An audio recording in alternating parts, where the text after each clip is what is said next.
It's Tuesday, February 19th, Wednesday, February 20th, if you're on the East Coast, across the pond, or down under. And this, my friends, is Spaced Out Radio. Hope you had a great day and night. I am your host, Dave Scott, broadcasting to you live from the Great White North, on top of the mountains of central British Columbia, right here at SOR headquarters.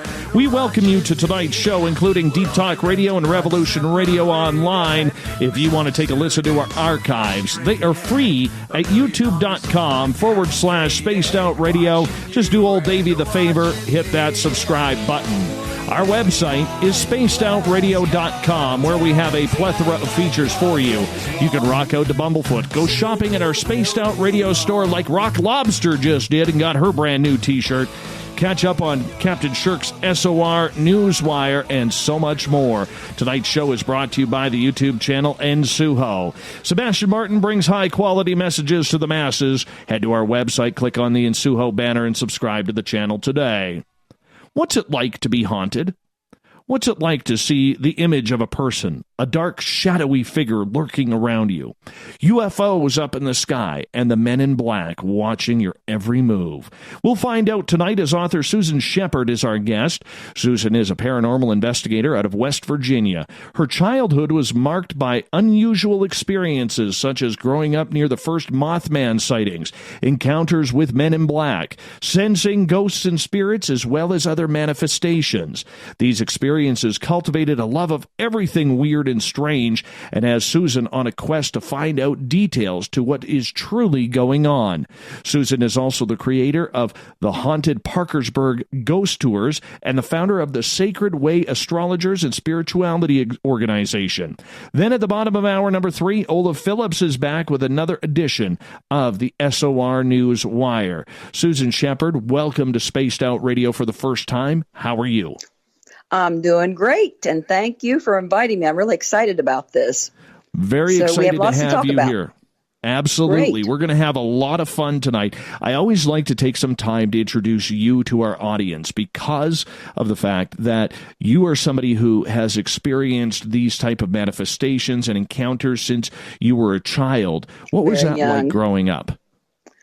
Well, the first, the first spirits I ever saw, I was about 4 years old. This was right before the Mothman sightings. All sounds so crazy talking about it together, but I was at my grandparents' house, and I was walking to my aunt's house, and I felt someone staring at me up on the hill, and looked up and saw these two Native American braves, Native American Indians, and they were looking at me in a very kind of melancholy way. They had their faces kind of smeared with ashes. They didn't look like any Native Americans I'd seen on TV. And years later, I found out through DNA testing that I'm 1/8 Native American Indian, Shawnee, and Lenape, otherwise known as Delaware. My ancestors actually came from a reservation in New Jersey, and they were driven out and ended up in West Virginia.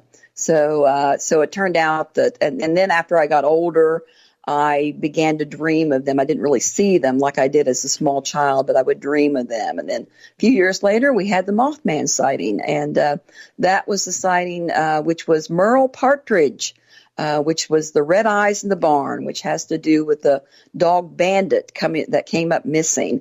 That particular sighting was covered on the X-Files. And the little boy that went out to see that, the red eyes in the barn, or the creature in the barn, that was about 1 hour before the Scarberry sighting in Point Pleasant, which was about 100 miles away. He sat beside of me in school years later, so I know the family. And so, yes, my childhood was marked by very strange experiences, that's for sure. And then later I saw the men in black up on the hillside where I grew up. So I'm happy to talk about all of that. Definitely. We're going to get into it. Now, growing up with these abilities and these experiences that you had, did you feel different from other children growing up? Did you keep it quiet, or did you my grandmother, I see ghosts? My grandmother was a psychic medium. She didn't realize that she was. She would see dead people. And she would talk about it. She would talk about certain relatives coming to visit. So, and then I had another aunt that was a spiritualist, and she did a lot of seances and table tapping. So, no, it was not unusual in my family. but my parents were a little bit skeptical of some of the things going on around the time of the Mothman, though. So, right. So anyway, it was an unusual upbringing, but it seemed normal to me. I can understand that, and I can appreciate that, because I've seen what my kids go through on certain occasions, and it's kind of weird and interesting to watch, because I don't think at a young age they knew what was going on, but they just kind of rolled with the punches. And I know with my middle daughter, because we lived in a haunted house, she ran to school one day and was telling all the kids how her house was haunted. And she ended up we ended up actually having parents call our house saying, we really don't want our child going over to your place. Wow. If your house is haunted. But that's as if that's Canada a bad for thing. you. Yeah, well, it was a little weird, and up here in Canada, we're still a little anal about things like that, so it does make sense. It completely makes sense. Well, we're in the Bible Belt, so yeah, it's definitely not something that would be acceptable in most families, but my family was open to this sort of thing, for many, many years. So I was not, I didn't feel that I was strange. No, not in that sense. Maybe in other ways, but not in that way necessarily. But growing up, although my mother didn't really have the abilities, her mother did, and then I sort of inherited those from her mother. Now, growing up that way in regards to it, your parents not really wanting to buy into it, even though they knew something was going on, what was that like? Did you fight constantly with your parents in regards to saying, this is what I saw, I don't know why I'm seeing these things, or was it just a topic you knew growing up that you shouldn't really talk about? No, because my parents were not particularly religious. They weren't really churchgoers or anything. At first, when around the time of the Mothman sightings, our home underwent a lot of poltergeist activity, and we also had these footsteps on the roof at night. Long history behind that, So at first they didn't believe me until they began to hear the footsteps as well. But no, I wasn't. No, I was believed. They didn't dismiss what I was saying, but they didn't get, and I think it's very important too, they also did not get overly excited with it, which I think is kind of a bad thing. I think we should take these types of things. They're, like I say, the supernatural is really a part of the natural world that we just don't understand yet. It's a part of nature, just like everything else. So it wasn't really looked upon as a bad thing, no. My mother was more interested in it than my father.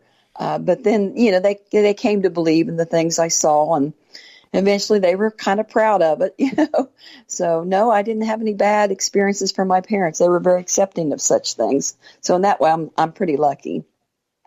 Well, you know what? Growing up that way, you can obviously know that you have a different life and you have a different aspect on everything. What is one thing you miss about being normal, if we could say that? I don't know what it's like to be normal. just to be quite honest with you, it just seems almost just run of the mill for me. I have a guy that walks by this window all the time, and we see him, and other people see him too. And I just don't get excited over these things. And I think when I'm counseling people, working with people with their particular hauntings, that's the most difficult thing to bring across to them, is that it's not a scary thing. It's not the end of the world. I mean, unless there's, attacks, scratchings, foul odors, things like that. Usually the haunting will phase out on its own. And a lot of times it'll come back later. So usually with most hauntings, and I think I differ from almost everyone in this sense, and that is, the best thing to do is just ignore it. If you don't feed it energy, it tends not to, it tends not to get overblown. The more you feed energy and you pay attention to these spirits, the more they will tend to act up. So the best way to deal with them, of course, is just to take it in stride. Now there's some cases. I've had even cases of parents of children who are actually schizophrenic, and that, it's difficult to tell whether they're actually seeing something or it's some form of an illness. And usually in those cases, in most cases with children, I tell parents, don't dwell on it, don't talk about it all the time, just take it in stride. And that usually works. So maybe that's not as exciting as bringing in a priest or a shaman to banish the spirit. That's what everyone thinks when they start having activity in their home. They think they immediately need to get rid of it. And if there's no negative aspect to the haunting, there's really no need to get rid of it. I mean, they almost always phase out unless you start feeding them energy. Now, if you're psychic, of course, if you've got psychic abilities, it's just more or less going to follow you your entire life. I mean, you go through periods of time where not much happens, and then the activity steps back up again. I hadn't had poltergeist in years, but I had some about a month ago. So, I pretty much just take it in stride. For someone who doesn't have the knowledge or the experiences of being intuitive, such as yourself, how do you explain to them what it's like to take it in stride? It's very difficult. It's very, I have to emphasize this very strongly to people. And usually, after a few initial phone calls or messages, or maybe going to their house once, it usually does die down on its own. I haven't known of any, to my knowledge, that have turned into something that they would call demonic or negative or malevolent in any way. That does happen on occasion. People who have certain types of mental illnesses, like bipolar, if they had some tendency towards psychosis, that would be something they should probably not dabble in this at all. But other than that, yeah, it's difficult to get this across to people to take it in stride. But that's my, if they're still frightened, many people are frightened, mostly because of Hollywood and Hollywood movies. I will go in and I will do a clearing, and that is really more for their benefit than actually being, scared that something's going to hurt them, because 99% of the time it is nothing negative. It's just something passing through. But that's not saying something might not come back in the future. And I always remind them of this. If you're going to be aware of these things at this time, there's a good likelihood it's going to come back at some other, point in your life. And you just, the only thing you can do is just take it in stride, not get too overly excited with it. That's my approach. And I haven't gone crazy yet, or haven't become psychotic. And I haven't had too many spirit attacks. I've had a few. And to my knowledge, I haven't started to drink or or take drugs or anything like that. So seems to work for me, but that's my recommendation, and that is just not to get too overly excited, because once you feed energy into spirits, that's what they thrive upon. Is basically, it's what helps them manifest is your psychic energy, for one thing, and that could be anything. Like that can be fear, dread, depression, or even happiness to an extent. But most of the time, just fear tends to make the haunting much worse, and it's difficult to tell. But spirits tend to tap into our energy.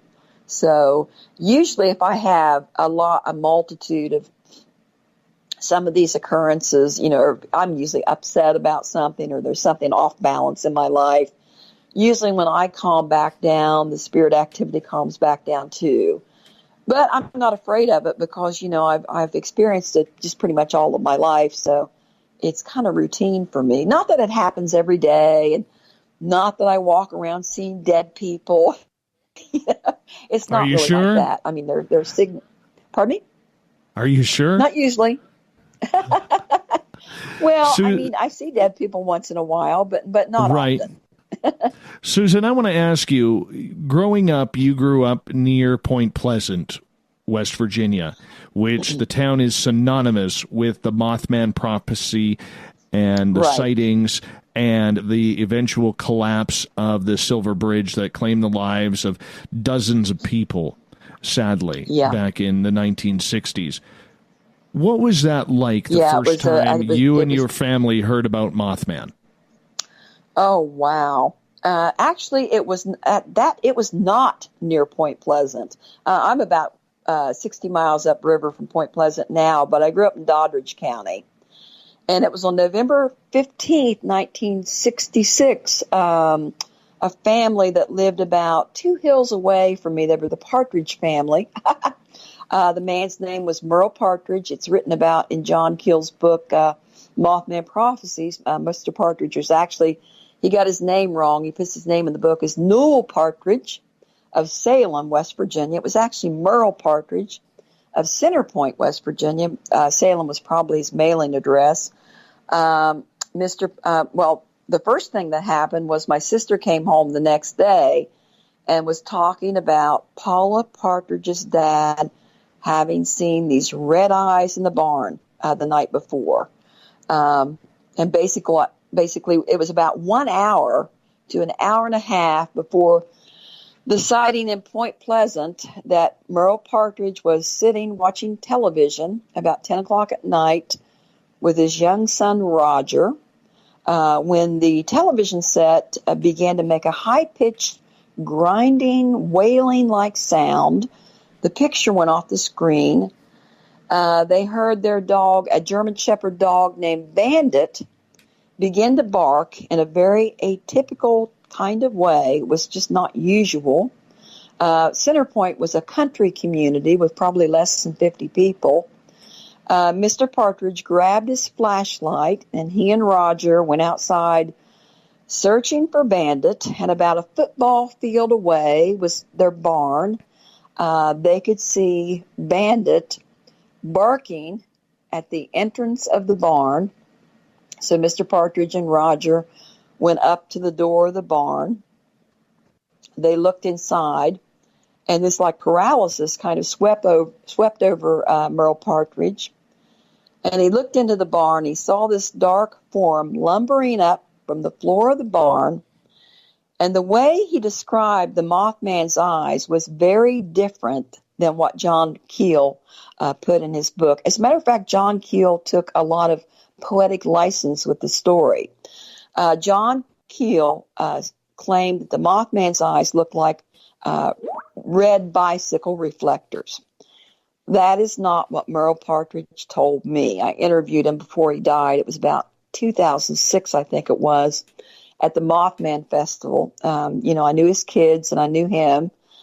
So I had a chance to interview him, and he said to him, the Mothman's eyes looked like red rotating electrical lights. They looked like electricity.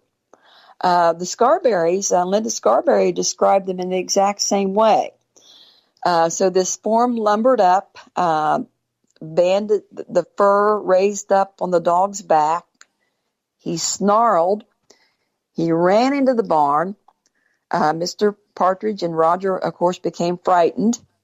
They ran back to the farmhouse, went back inside, sat down in front of the television set. The picture came back on the television screen. Bandit had stopped barking, and Mr. Partridge slept with his rifle beside of him that night.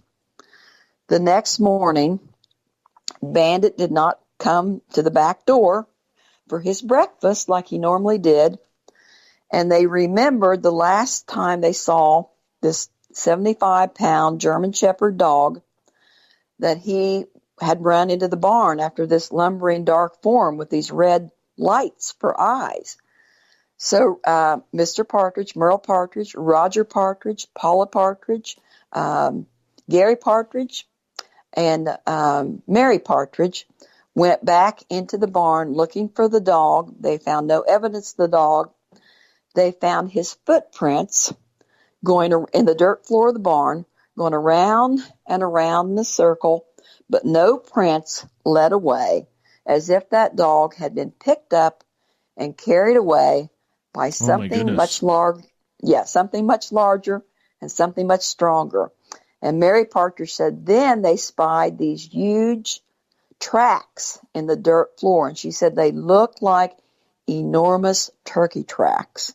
Well, Bandit never came home. So a few days later, Mr. Partridge was reading a story in the newspaper about the Birdman.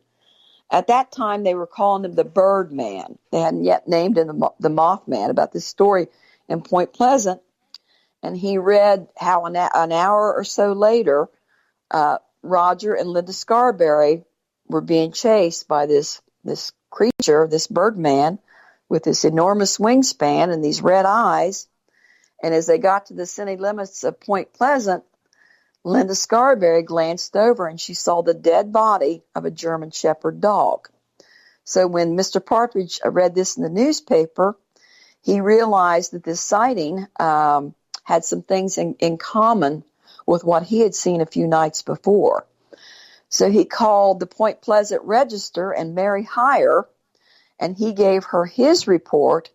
She later gave that to John Keel, and he later interviewed Merle Partridge and put that in his book, The Mothman's Prophecies. The story did not end there for Mr. Partridge, though. That's only a little bit of the story. Very interesting. Did your family know them personally? Yes, I sat beside, I sat beside Roger Partridge in school. I see them. They come on the ghost tour pretty often. Merle Partridge has since passed away. But yes, I'm in contact with them all the time. They're a little shy about it. Most of the witnesses are very shy about, telling the story. It seems like if it doesn't fit into, normal life, we reject it or something. But Merle Partridge had other types of experiences and memories about it. The children mostly remember the red lights in the barn, and they remember the dog not coming back and what they had discovered in the barn later. Mary Right. Partridge did tell me that their house had a lot of poltergeist activity at that time. Just, ours did as well. We had tons of poltergeist activity that year. Susan, I'm going to get you to hold on here because we are going right. to hop out for our first break of the night. Susan Sheppard is our guest tonight on Spaced Out Radio. Her website, hauntedparkersburgtours.com. If you want to check it on out, we're going to get more into Mothman, Men in Black, and Shadow People coming on up on Spaced Out Radio.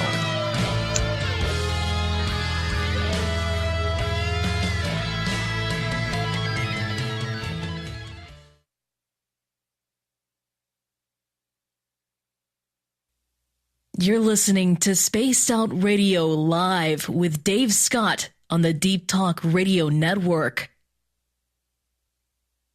Hi there, this is Geraldine Orozco from San Francisco's Bay Area Meditation. I invite you to join me the first Tuesday of every month with Dave Scott for Spaced Out Radio's The Spiritual You. In this fast-paced world we live in, it's time for you to take some time for you. We'll cover every possible subject from powerful meditation to healing techniques to your own intuition and spirituality. So come join us for The Spiritual You. Hi, George Norrie here. Are you ready for UFO MegaCon, the immersion event? 7 days, 8 nights, 50 new speakers, UFO military witnesses, experiencer groups, skywatches, and so much more. Join me at UFO MegaCon, March 24th through the 30th in Laughlin, Nevada. Truly the one and only new information conference of the year. Now check it out at UFOMegaCon.com. That's UFOMegaCon.com. A timepiece is a reflection of who you are, and what better way to show off the real you than with an Escape watch? Escape is a lifestyle brand accessorizing your days and nights. Choose to escape and create the life of discovery that you deserve. Dream, play, unite with your own personalized Escape watch. Head to escapewatches.com. There is no time like the present to enjoy your escape. Use promo code SMF2017 for your 20% discount today. Vancouver and looking for a night on the town? The Moose Vancouver is the bar that never stops rocking until 2 a.m. every night. The Moose has great food with everything on the menu from $6.95 to $8.95. Fantastic, vibrant staff and rock and roll that will bring you back to when the music was real, the hair was long, and the guitars were rocking. Get your party on at the Moose Vancouver, the official party bar of Spaced Out Radio. Did you know Spaced Out Radio runs 7 days a week? Hi there, this is Tessa Nicole Thomas, and I'm here to take you on a paranormal journey each Saturday and Sunday night. Why change the station when you have it all right here? Together, we'll hang out and share some strange and scary stories. And don't forget, we have Psychic Sundays as well, so come tune in Spaced Out Weekend. We get going at 9 p.m. Pacific, midnight Eastern, only at spacedoutradio.com, where we own the night. Hello, this is your guitar man, Ron Bumblefoot Thaw, and I have to tell you, I love the response I get for Little Brother is Watching from Spaced Out Radio fans. It's amazing how music can inspire and make people think deeper about what's going on in the supernatural world. You can head over to my website, bumblefoot.com, to check out my music, my guitar workshops, my touring, even check out some of the hot sauces that I'm working on. And make sure you keep on listening, because with Spaced Out Radio, you know Little Brother is watching.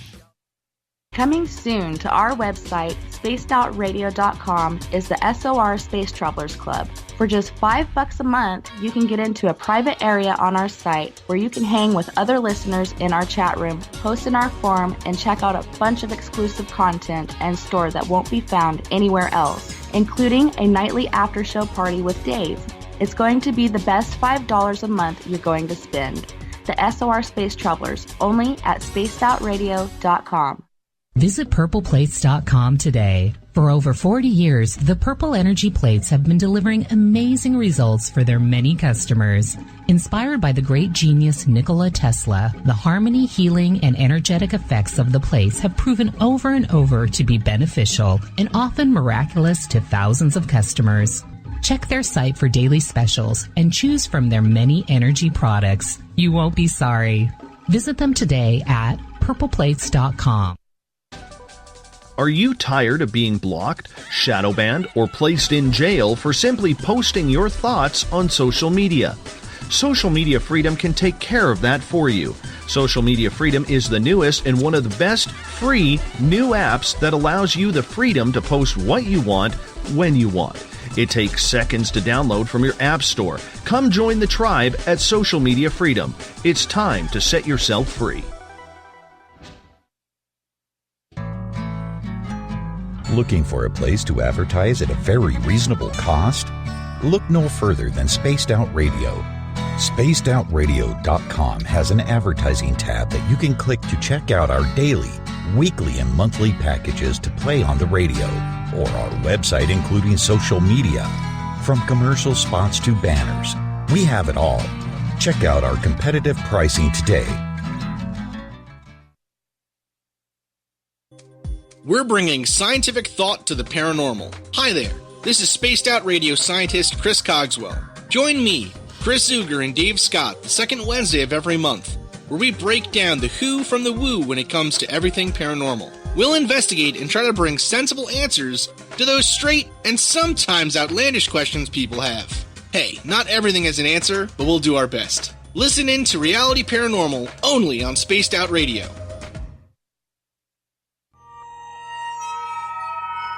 You hear footsteps in the empty room above you. A rocking chair begins rocking by itself. Don't be afraid of the things that go bump in the night. Reach for Spirit Storybox, the iPhone app the Huffington Post UK called the only ghost hunting app you will ever need. Spirit Storybox. The spirits are telling their stories. Are you listening?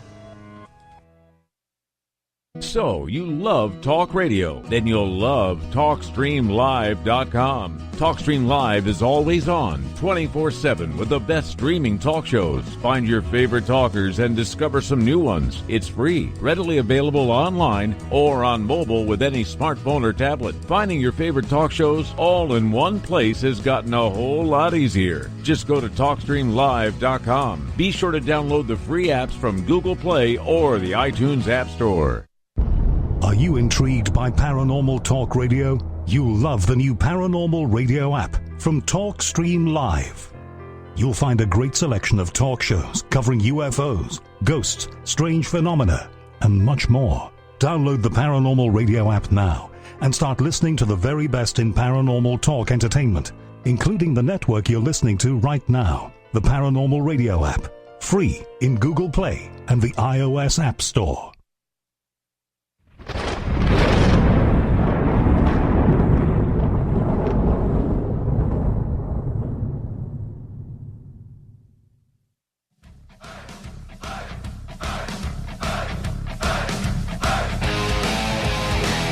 Welcome back to the second half hour of Spaced Out Radio tonight. I am your host, Dave Scott, hanging out in the captain's chair of SOR headquarters on this Tuesday night, early Thursday morning. Good to have each and every one of you with us.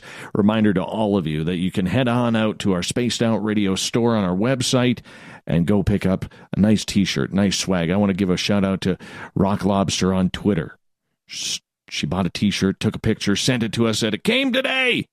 And she looks fantastic in it. You could do that too. Go to spacedoutradio.com, click on shop, and do a little shopping for yourself. Tonight we are talking with author Susan Sheppard. She is a paranormal investigator out of the state of West Virginia. And we were talking Mothman in the previous half hour. And Susan, we welcome you back. Well, thanks. I love talking about the Mothman. Certainly one of the strangest cases in United States. It has to be. It's completely unique. I don't know about the sightings in Chicago. I haven't looked into them too much. But going from 1966 going into 1967 up until about 1970, there was like over 100 sightings of this creature that was 6.5 feet tall with a wingspan about 10 feet. These red eyes, they're described in different ways, but usually described as looking like red electrical lights. And many, many incredible people saw this creature. And he was also associated with these a lot of UFO sightings, whether they're related, well, they would have to be, and also these appearances of these men in black. Excuse me. And many people do get them sort of mixed up with shadow people, ghost. I think there's something entirely different. They have some, similarity, but to me that they're different. Did you have a Men in Black sighting, or I know you had a Men in Black sighting, pardon me, but a Mothman sighting on your own, or were you just hearing these stories? I was very small, but you know what was strange? I wanted to wait outside and watch, because what we had poltergeist activity, all kinds of strange activity in our home. But what would happen at our house, we lived up on a hill called Shannon's Knob, which was the highest point in the town. It was also near the electrical towers for the entire town of West Union. About 2 o'clock in the morning, I would hear this boom, a bang, like somebody had been dropped out of a helicopter on our roof, just like a bang. And then a few seconds would go by, and I would hear this walking on the roof. And I would listen to this walking, and sometimes I'd scream for my parents, and they were asleep. They hadn't heard it. But then I thought, I think I'm going to wait outside and I'm going to watch. But I never got the nerve to do that. I was 6 years old at the time. So anyway, then eventually my parents began to hear the same walking on the roof.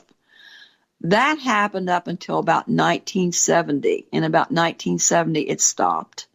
So, it was pretty interesting. A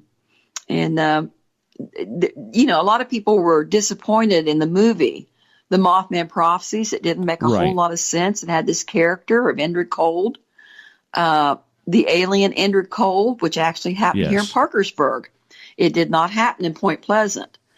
But I'll tell you the truth, the movie that captured the feeling that was going on at that time would have to be the movie Signs. To me, that felt more like what was happening than actually what happened in the movie, The Mothman Prophecies.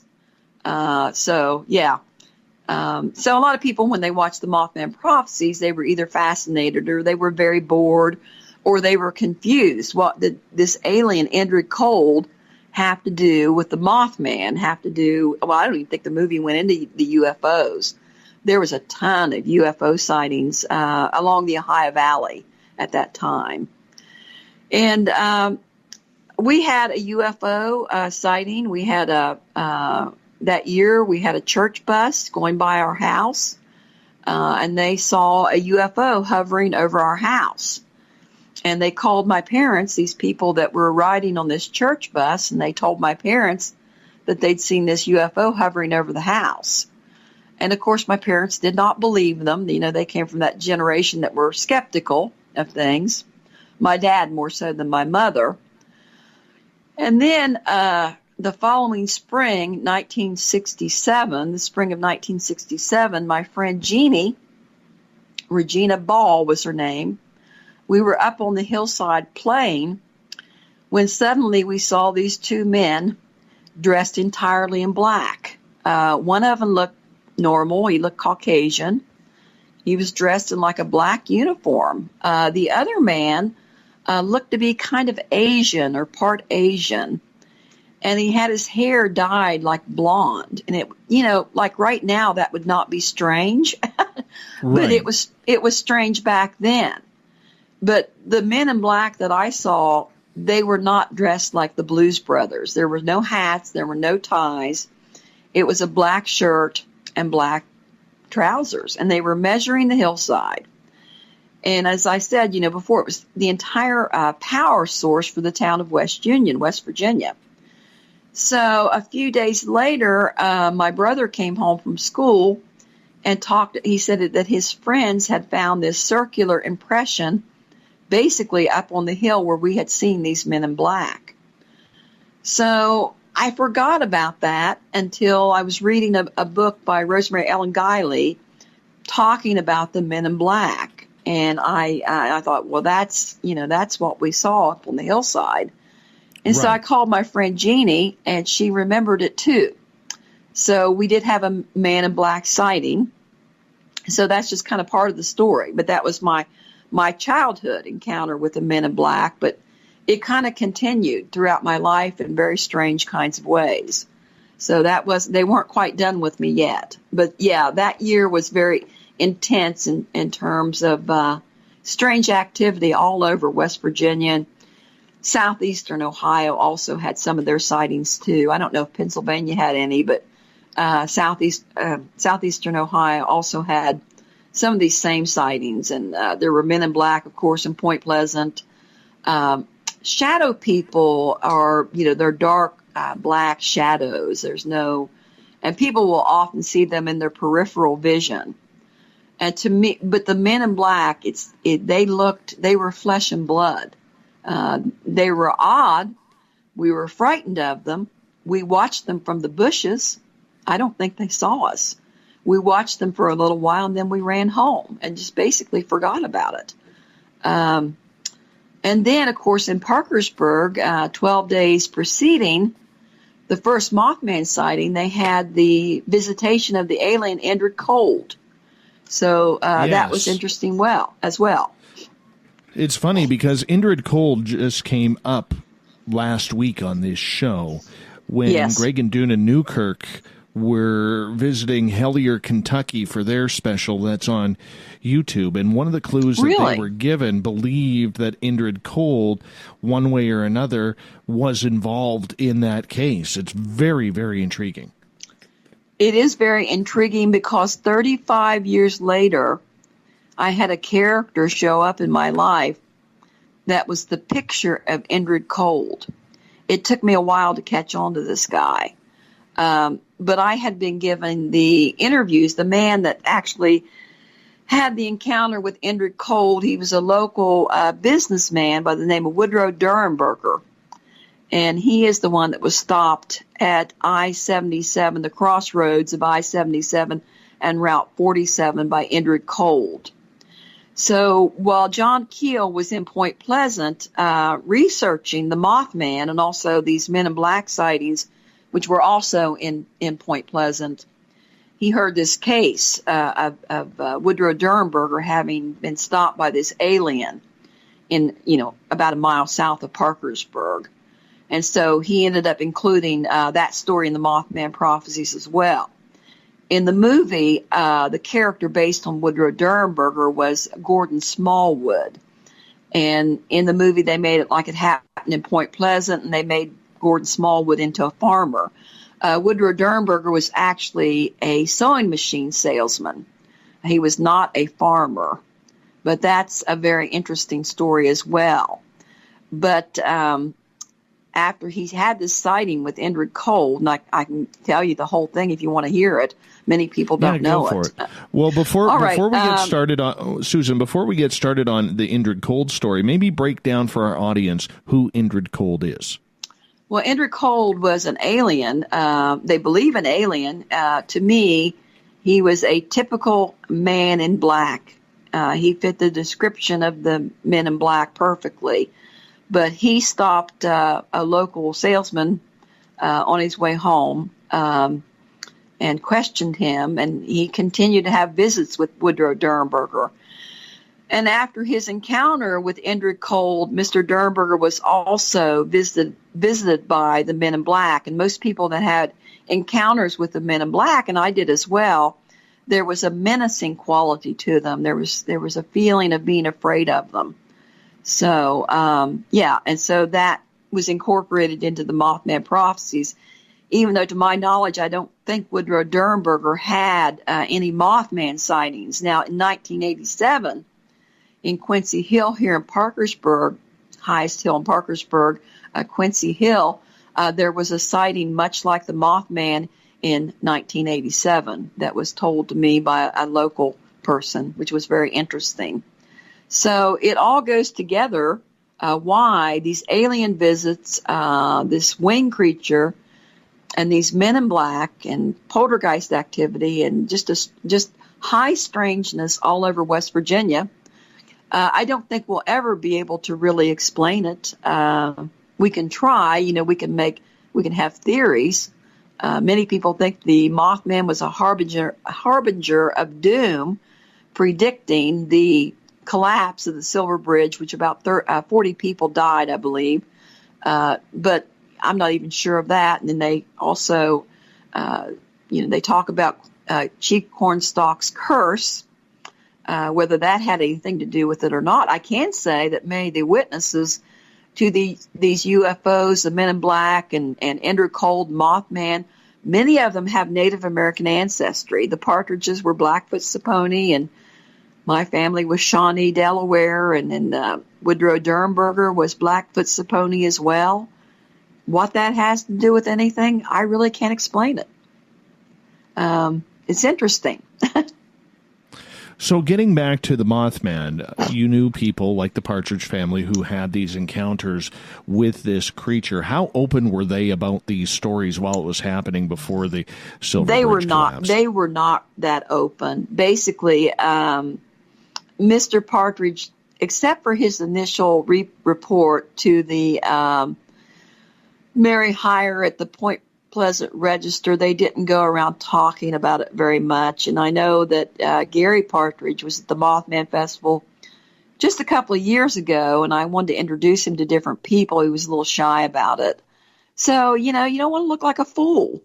Woodrow Derenberger was laughed out of town. He was made fun of. He was ridiculed. He had to move away. He and his family ended up having to move away. Well, that's sad.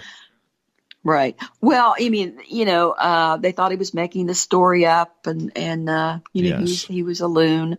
That he claimed that, the thing that adds credibility to his story was it preceded the Mothman sightings by 12 days. It was on November 2nd, 1966. So there was no Mothman at that time. And to me, like I said, Indrid Cold fits the description of the Men in Black, and I believe he was one of the Men in Black. That's my theory. I mean, he fits it perfectly. And Derenberger was visited by the men in black, as I said, and he was extremely frightened of them. He thought they were agents from the government they began to threaten some of the witnesses not to tell their story, for one thing, is one of the reasons a lot of the people didn't want to talk about it. And he also became paranoid. He thought maybe they were part of the mafia. So everyone in a sense was kind of a victim of it, of the strangeness of the story. And then after talking about the story being made fun of and having this experience, many contactees have nervous breakdowns. That's very typical after they have the experience, because it doesn't fit in with what everybody else's, reality is. Everyone else sees it. We don't believe in things unless we've experienced them ourselves. Very true. So people were skeptical. Many people, many people don't believe in ghosts. They'll say, well, I've never seen one. Well, you don't usually see a ghost. They usually come across in other types of ways. In experiencing hauntings, to actually see a ghost is pretty rare. I've probably only seen about 8 or 9 what I would call full-bodied apparitions in my whole lifetime. I'm pretty old. So the hauntings usually come about in different ways. But, when you're trying to explain this to people, if they've never had these experiences, they're not going to believe it. They just aren't. There's a certain amount of people that maybe haven't had the experiences and they're curious about it and they will look into it. But the large majority of people don't believe it unless they've had something happen to them. That's what they said to Mr. Derenberger during his interviews. If we were to tell you this same story, Mr. Derenberger, what would you think of us? He said, I would think you were crazy, because until this happened to me, I did not believe in any such thing. So, so there's going to be believers and I don't mind. I don't care if people believe. I'm sure you don't either. I'm not out to convert anyone. If anyone wants to hear the experiences or the stories, I'm happy to tell them, talk about it, even if they're just curious about it. I've had people laugh right in my face, so that's okay too. Susan, we got about 4 minutes left with you until the top of the hour, and hour number 2 is right around the corner. Susan Sheppard is our guest tonight on Spaced Out Radio. Her website, hauntedparkersburgtours.com. So if you're ever in West Virginia and want to catch one of her ghost tours, you can take that on. I want to finish off this hour on the Mothman. What was the attitude of the community when this creature was around? Were people very scared? Were they belittling others? And this is leading up to the Mothman or the collapse of the Silver Bridge. Well, most people, unless they had had some kind of strange experience, at that time, there was a lot of ridicule. And then there were also people that were kind of in awe. I can remember coming to Parkersburg, as a child, my aunt talking about this man having been stopped by an alien. And she was curious. She did not belittle him, but some people, they were skeptical. The way that we are now, there's more of an open attitude toward it. But back in the 1960s, there really wasn't. They thought it was superstition. It was old folk wise tales or folk tales or things that people made up that weren't real, or some people had a very vivid imagination, or worse yet, they were just simply lying about it, for the attention. But in almost all the cases, the people did not seek out publicity. They would report it to the police, but they certainly never called media or anything like that. It was as puzzling to them as to the people who did not have experiences, and even they really couldn't explain it. It happened. And then with some people, it would happen over and over again. They had several sightings of the Mothman, or Mr. Derenberger had several visits from Indrid Cold, the Men in Black, and then some people maybe only had one initial encounter. So it was just sort of a mixed bag of ridicule and making fun, and some people being open, and then those with the experience just sort of puzzled by it more than anything else, just puzzled by it. Why did this happen to me? Why am I different? Why was I chosen? So I think to fit in with the rest of the community, I don't think most witnesses talked about it. Nowadays, though, you have all kinds of people claiming to have seen the Mothman or claiming to have had encounters with the Men in Black, or even communications from Indrid Cold. There's a lot of people that believe they have communications from him. I don't know. So it remains a mystery, and I'm sorry I can't explain that more, but that's just pretty much what it is. A great mystery. It's become a very big tourist attraction for the area now that makes probably a good $1 million or so for the community during the Mothman Festival. So you can't really blame them there. Everybody wants to be a part of it now, whereas back then... Well, that didn't start until about, the 90s. So, they had to... and it's still not that terribly popular. Some people in Point Pleasant don't like it. They're embarrassed over it, or they think the Mothman was a type of a demon or something. There's a lot of people that believe that.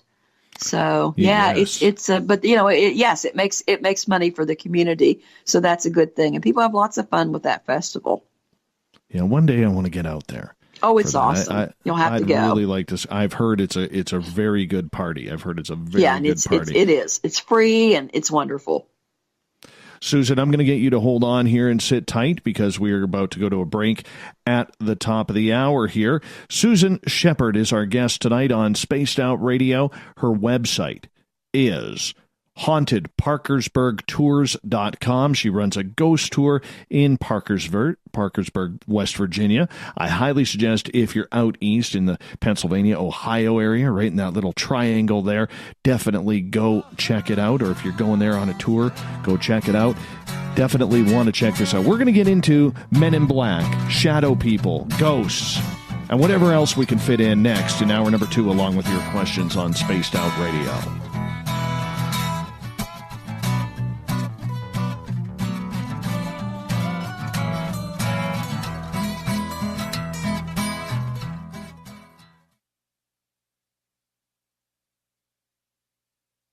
Every night on Spaced Out Radio, we have places for you to hang out. Hi, this is Carl. Join our SOR Space Travelers group on Facebook for live chat. On Twitter, using hashtag Spaced Out Radio. You can also join us in our Spreaker chat room.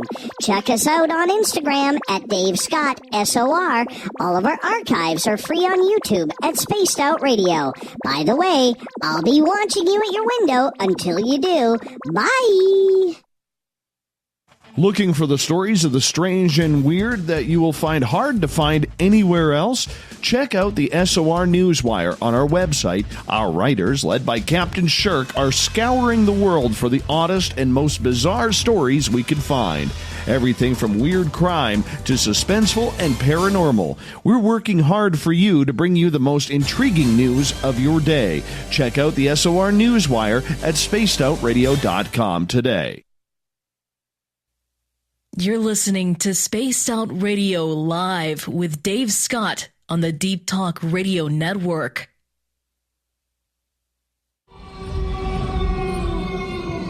Hey, this is Canadian paranormal investigator Mike Moore.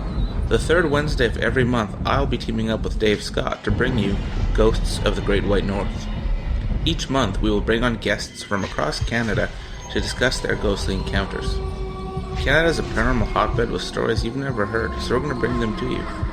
So get comfy on your Chesterfield, grab a donut, and join us, eh?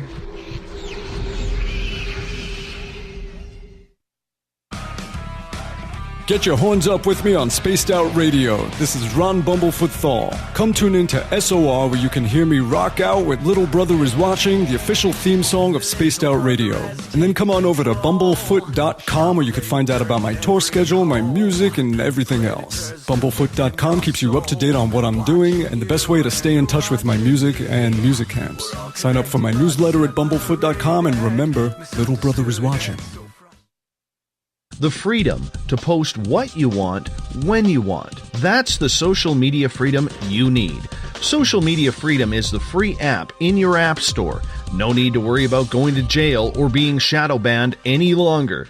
It's the freedom to say what you feel. The freedom to know Big Brother isn't watching. It's the way social media is supposed to be. Social media freedom. It's time to set yourself free. Download from your app store today. You know, it's hard being the bad man of ufology, but that's just the way that I like it. This is Chris George Zuger, and I'll be hanging out with Dave Scott and SOR scientist Chris Cogswell for Reality Paranormal, the second Wednesday of every month. And our job is to break it down and come to conclusions as to what is really going on in the supernatural world. I'd love for you to join us right here on Spaced Out Radio. Visit purpleplates.com today. For over 40 years, the Purple Energy Plates have been delivering amazing results for their many customers. Inspired by the great genius Nikola Tesla, the harmony, healing, and energetic effects of the plates have proven over and over to be beneficial and often miraculous to thousands of customers. Check their site for daily specials and choose from their many energy products. You won't be sorry. Visit them today at purpleplates.com. The Call of the Wild is in Vancouver. The Moose Vancouver is one of the hottest bars and restaurants in the city. Open until 2 a.m. nightly, the Moose will rock you like a hurricane all night long. Great food with everything on the menu at $6.95 near the corner of Nelson and Granville. Get your horns up and come rock with us. The Moose Vancouver, the official rocking bar of Spaced Out Radio. Find your escape where time has no limits. It's about living today and cherishing the heritage of yesterday. A spirit of adventure for what is new with the nostalgia of the past. Your timepiece is a reflection of who you are. Life surrounded by beauty from the world around us to the soul within. EscapeWatches.com. There is no time like the present to enjoy your escape.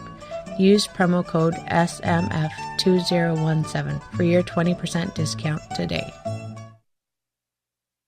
On the first Tuesday of every month, I encourage you to come along for a journey with me, Geraldine Orozco, on The Spiritual You. Together, we will take a look at how to access the highest expression of yourself and change your life. Consciousness, ET contact, health, and wellness, we can talk about it all. So come along for a spiritual ride with me, Geraldine Orozco, on The Spiritual You, only on Spaced Out Radio. Hi, George Norrie here. Are you ready for UFO MegaCon, the immersion event? 7 days, 8 nights, 50 new speakers, UFO military witnesses, experiencer groups, skywatches, and so much more. Join me at UFO MegaCon, March 24th through the 30th in Laughlin, Nevada. Truly the one and only new information conference of the year. Now check it out at UFOMegaCon.com. That's UFOMegaCon.com.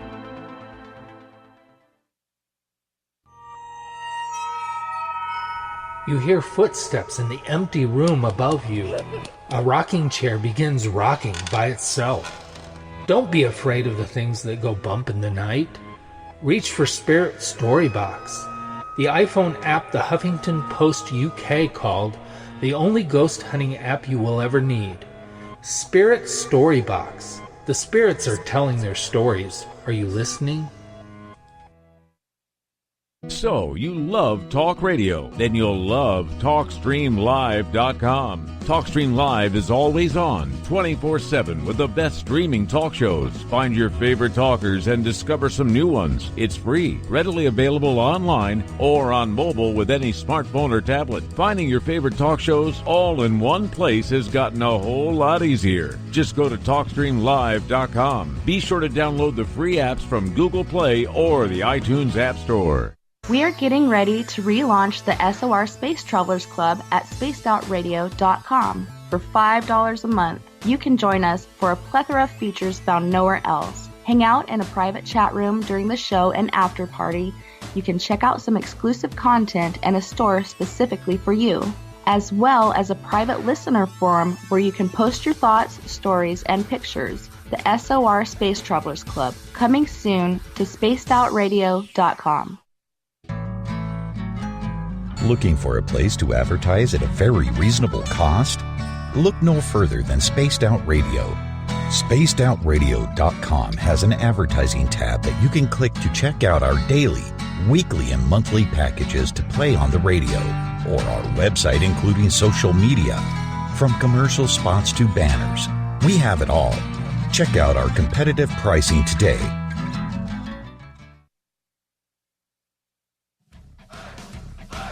You're listening to Spaced Out Radio with Dave Scott. Follow Dave on Twitter at Spaced Out Radio and on Facebook, Spaced Out Radio Show. Welcome back to hour number 2 of Spaced Out Radio tonight. I am your host, Dave Scott. Thank you so much for being with us. Tomorrow night on the show, Mike Morin and Morgan Knudsen are back for Ghosts of the Great White North. We get going at 9:06 Pacific, 12:06 a.m. Eastern at spacedoutradio.com. Hi to each and every one of you listening in on our terrestrial affiliates. KDUN AM 1030 in Reedsport, Oregon. KZFX 93.7 FM in Ridgecrest, California. WQEE 99.1 FM in Noonan, Georgia, and UPRN 107.7 FM in New Orleans. On the digital side, hi to everyone at Revolution Radio and Deep Talk Radio. Don't forget, you can check out our archives for free at youtube.com/Spaced Out Radio. Just do old Davey the favor, hit that subscribe button. The Desert Clam has set the password for tonight in the SOR Space Travelers Club. Daffodowndilly. Daffodowndilly is your password. Make sure you use it wisely, Space Travelers, as the Clam sets the password each and every night right here on the mighty SOR. Our website is spacedoutradio.com, where we have a plethora of features for you. Go rocking out to Bumblefoot. Go shopping at our Spaced Out Radio store because you could use one of our t-shirts or hats. And, of course, read up on Captain Shirk's SOR Newswire and so much more. Tonight we are talking with Susan Sheppard. She is a psychic medium who runs a ghost tour in Parkersburg, West Virginia. Her website, hauntedparkersburgtours.com, if you want to check it on out. She has been working with the paranormal pretty much her entire life. And right before the break, we were talking about Mothman. And before we get to audience questions, I want to ask you, Susan, in regards to Indrid Cold, do you believe that he was an alien, or do you believe that he was some sort of non-human entity? Well, you know, some of the aliens, I have to say, I think they possibly are people from the future, coming back to check on perhaps something their ancestors started, that we are related to them. We are the aliens ourselves. But yeah, Indrid Cold would definitely be an alien. Basically, in order to understand the Men in Black, you kind of have to have a background, especially in terms of the Mothman, with the encounter with Indrid Cold, which happened on November 2nd, 1966, by a local man by the name of Woodrow Derenberger. He was driving home from his job in Marietta, Ohio. He was a sewing machine salesman. It was about 6 o'clock in the evening. He was about 1 mile south of Parkersburg, going around the bend before he came to Mineral Wells, which is where he lived, when he thought that there was a tractor-trailer truck coming up on him at a very high rate of speed without its lights on. So Mr. Derenberger swerved and he drove his panel truck to the side of the road, or the berm of the road, and much to his surprise, this truck took flight, rolled over his panel truck, slowly came down right in front of him, and he described it as a dark charcoal gray spacecraft, or UFO. It was about 25 feet across. It hovered about 10 to 12 inches off the road. It came down very silently. He said he never saw any lights in the craft at all until a hatch opened. A man stepped out whom he described looked like any ordinary man on the street. There was nothing unusual about his appearance except he was dressed completely in dark clothing. He looked to be about 35 years of age. His hair was dark and combed straight back. He proceeded to walk toward Mr. Derenberger's truck, and Mr. Derenberger began to hear these words, and those words were, "Do not be afraid. I mean you no harm. I only want to ask you a few questions." And that is when Mr. Derenberger became afraid, because as the man spoke to him, His lips did not move, and he realized that this man was communicating with him through a type of mental telepathy. He came around, Indrid Cold came around to the passenger door side of the truck, which was odd. He told Mr. Derenberger through mental telepathy, he told him to roll down your window. And he also said to Mr. Derenberger, you can talk or you can think. I will understand you either way. And Mr. Derenberger rolled down his window. In later interviews, they said, well, if he could communicate, through mental telepathy, why did you have to roll down your window?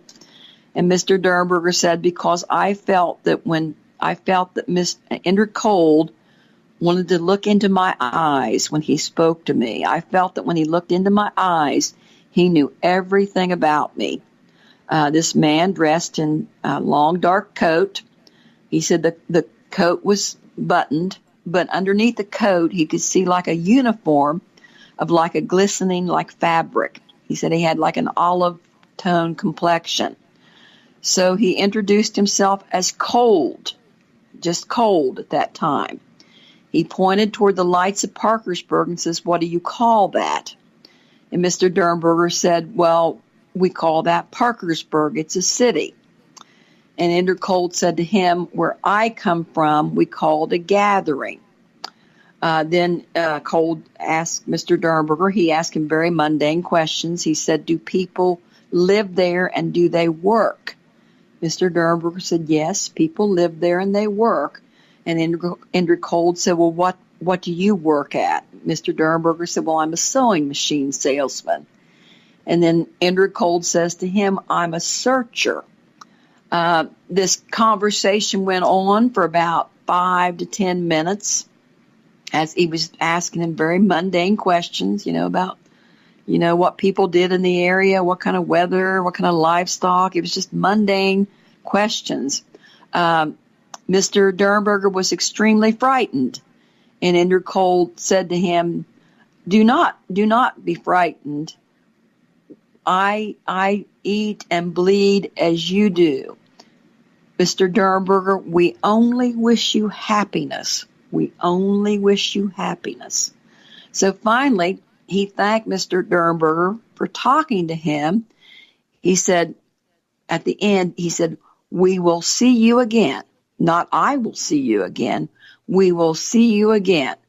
And when he said, we will see you again, the craft came back down. It had been suspended about 25, 30 feet above the road. It came back down.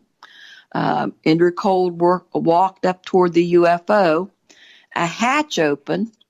A human arm extended, pulled Indrid Cold up into the craft. The door closed. It went up into the air silently, again about to 30, 40 feet above the highway, made like a fluttering sound, and then went away at a very high rate of speed. When Mr. Derenberger got to his house, his wife she wondered why he was late. He said, well, get me a glass of water and I will tell you what happened to me. His wife later reported that he could not have been any whiter if he had been lying in a coffin. So he told this story about this alien being that had stopped him. And Mrs. Derenberger went in and she called the West Virginia State Police. The next day, Mr. Derenberger tried to go back to work on his job, but he was not able to do that because he was being interviewed by law enforcement, officials from the Wood County Airport, by the city police, by local media, and there was a live broadcast interview that took place on WTAP-TV. That would be November 3rd, 1966. And that broadcast was taped. Actually, there was a film that went with it. But 35 years later, the man that had interviewed Woodrow Derenberger almost threw those tapes away. But he thought maybe I would like to have them. So he gave me the old audio reel-to-reel tapes, and right on there it says UFO tapes, and I had those transferred. So 35 years later, it's now been about 51 years. More than that, more than 51 years, more like 52 years. I was able to listen to those for the first time in 35 years. Mr. Derenberger at that time had passed away. So that was the initial encounter with Indrid Cold. And because of the media were covering the story, John Keel heard about the story, and of course he wanted to interview Woodrow Derenberger. But Mr. Derenberger was extremely frightened over this encounter with Indrid Cold, but he claimed that he continued to come back to the farmhouse and visit with him. At one time, Woodrow Derenberger came up missing for 6 months and said that he was off with the aliens. Later, the ridicule in the community became so bad that the family had to move away to Cleveland, Ohio. And his marriage broke up, and he lost his job, and all kinds of bad things happened after that. So that was the initial encounter with Indrid Cold. But I believe Indrid Cold was one of the men in black. Very intriguing indeed. This leads to a question from BTO, who is asking, do you believe that men in black or women in black are actually humans? Are they hybrids of some sort, or are they actually genetically engineered as clones? Well, I think they're a type of hybrid, but there's certain things about our world that they're very stupid over. People that have had encounters with them, I had an encounter with one years later, and it was some experience. It'd be too long to tell, but they will ask you silly questions. They will make silly claims. They will talk about odd things, and then the thing that they talk about later will come true. So I think that they're a type of hybrid. The one that I met seemed entirely human, but he seemed extremely naive. And I know that Matt Pawlowski, the man that directed the movie Eyes of the Mothman, he had some encounters with them in Point Pleasant. And again, they talked in a nonsensical kind of way. So my guess would be they're not so clued in to this world that we're in. But I think we're related to them, though. I do. The one that I saw 35 years later, after I got the tapes with the interview of Woodrow Derenberger, I had a character show up that was exactly the exact description of Indrid Cold. And it was odd. He came to one of my book signings. He would come on the ghost tour. At that time, I was playing the interviews on the ghost tour. I would go somewhere, and he would come by and sit down beside of me. It was quite a strange experience. He even bought some of my artwork, believe it or not. And after he bought some of my artwork, I never saw him again. It was at a local art auction.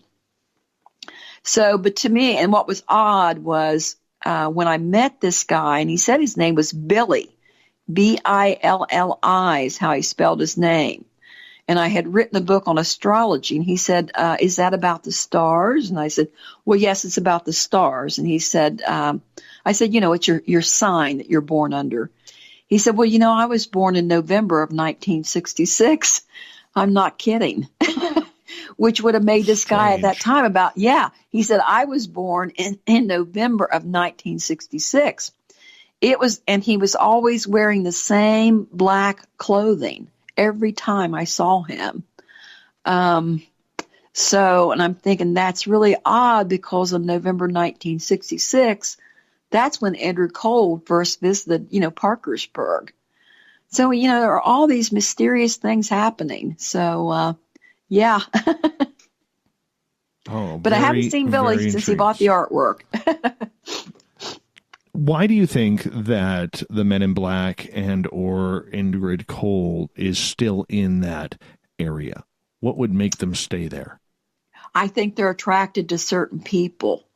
My family's had lots of UFO sightings.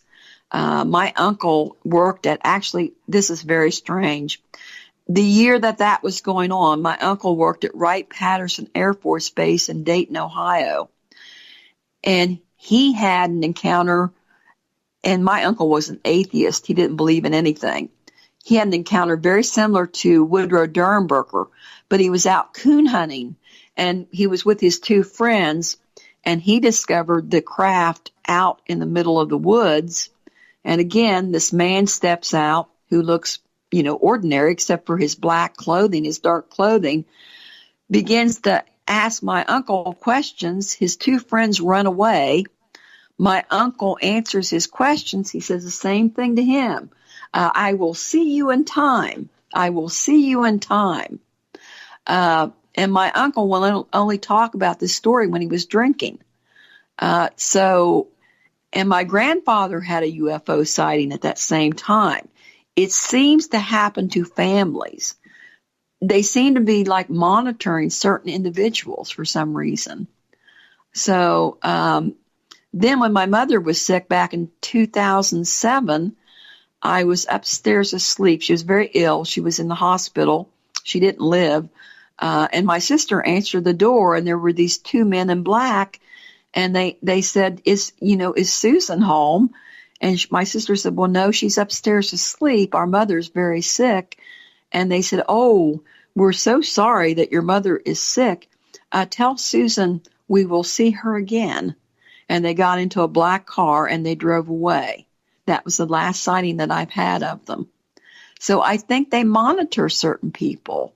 And the reason, and I think it's perhaps we're related to them in some way. So no, I don't think they're like a robot or anything mechanical. The ones that I've seen are entirely flesh and blood. They're not shadow people. They're not shadows that you see in your peripheral vision. They're they seem to be a flesh and blood entity that looks like a human, except there's always something kind of off about them. They don't, there's always something off-putting and strange about them. Almost like a person with autism in a way. It would be almost like that. There are certain things they don't understand. One of them, when this Billy showed up, I was going to a local performance of a Christmas Carol. And right. I'm sitting in the audience, and this guy sits down, and I look, and it's him. He's sitting right beside of me. And he looks at me, and he says, what is that they are wearing? This was, I said, well, those are the costumes. And he said, aren't those beautiful? Aren't those colors beautiful? And he only stayed for about half of the performance, and he got up and left, had on this long trench coat. My daughter, she saw him too. She was sitting with me. She said the material did not look exactly right. She said it kind of looked like material that you would make a tent or something out of. It didn't look like any ordinary material that you would see a coat made out of. So, so it's very interesting for sure. I can definitely see that. Susan Sheppard is our guest tonight on Spaced Out Radio. We're talking Men in Black right now, Mothman. We're going to get into shadow people as well coming on up here. It sounds like you're one of these people who might be being tracked by the Men in Black. Why do you think that is? Does it go back to the childhood sighting that maybe they did see you? Yeah, it could be that. And I do lots of things. I'm a writer, and, I do a lot of different interesting things. It's just not paranormal. I think that they're attached to certain people, and they do monitor some of us. I've had strange things happen. Let's put it this way. I've even had the White House call me. This was when George Bush was in office. I was married at the time, and I was coming home one night, and I could see my husband at the time on the phone. He's waving at me. And I walk in the door, and he said, "It's the White House, and it's for you." So what it was George Bush's speechwriter was calling, was calling me, and George Bush was coming to town, and they wanted to know if I had any interesting stories about Parkersburg that he would want to mention in one of his speeches. But I have to tell you that speechwriter did not seem interested in anything I had to tell him. So of course, it was a very strange phone call. So then we hung up, and then George Bush comes to town. He never mentions a thing that I told the speechwriter. I still have the cassette tape where they had called earlier in the day and no one was home. This is John so-and-so. I can't remember his last name. And this is the White House, and we're wanting to talk to Susan Sheppard. And then later I have heard that the government monitors psychics. So I don't know, Dave. I don't know. Intriguing. But all these things are true. So I don't know whether it's my connections with that or not. Well, let's get to a couple questions here. Over on Revolution Radio's chat room, Stardust Man is asking, Susan, what are your thoughts about the type of vehicles that the Men in Black drive? Did you ever see any of them, or did you hear any of them because they're allegedly silent? I didn't see the vehicles. My sister did. She said they got into like an older black car that looked like it was from the 1970s or 80s. Normally they say they're like from the 1950s, but it was kind of a nondescript black car. And she said she looked across the street and she saw two other men in black. Well, she immediately thought maybe they were like Jehovah's Witnesses or some kind of like fundamentalist Christian group or something. But then after she sat down, after they left, she began to remember the stories about the Men in Black. And so she came and she woke me up and said, I think we had a Men in Black visit just a few minutes ago. But she didn't say if she heard anything. But I've never seen their car. No, I never saw Billy in any car. He would just show up wherever I was. So I never saw a car with him. I could be at an art show. He would show up. He would show up on the ghost tour, not say anything, and just listen all evening. And then in the evening, he'll say, you tell stories really good. And then he would leave. Very mysterious. So I don't know. When he first came, to my book signing, I thought he was some guy hitting on me, So, but I you get strange things like that. But I've also gotten very weird phone calls, very similar as to what John Keel got. One of them even happened at the Mothman Festival. So I think, for some reason, maybe I'm too old now, but for some reason they've been monitoring me and maybe some of my relatives and maybe the Partridges as well. They're kind of an unusual family, too, with unusual gifts and talents. So I'm perplexed. Well, I would be perplexed pretty well, too. Sorry. This would not be something I would choose. No. My personality, if I was going to choose something, I wouldn't be choosing UFOs and aliens and Men in Black. Nobody ever does. No, it was not of my interest until, that's not a natural interest of mine. Natural interest would be more ghost spirits, the spirit world. And for sure. That type of thing. For sure. Susan, I'm going to get you to hold on here because we're going to hop out for a break at the bottom of the hour. Susan Sheppard is our guest tonight on Spaced Out Radio. We're talking shadow people, Men in Black, UFOs, and it all continues with your questions right after this.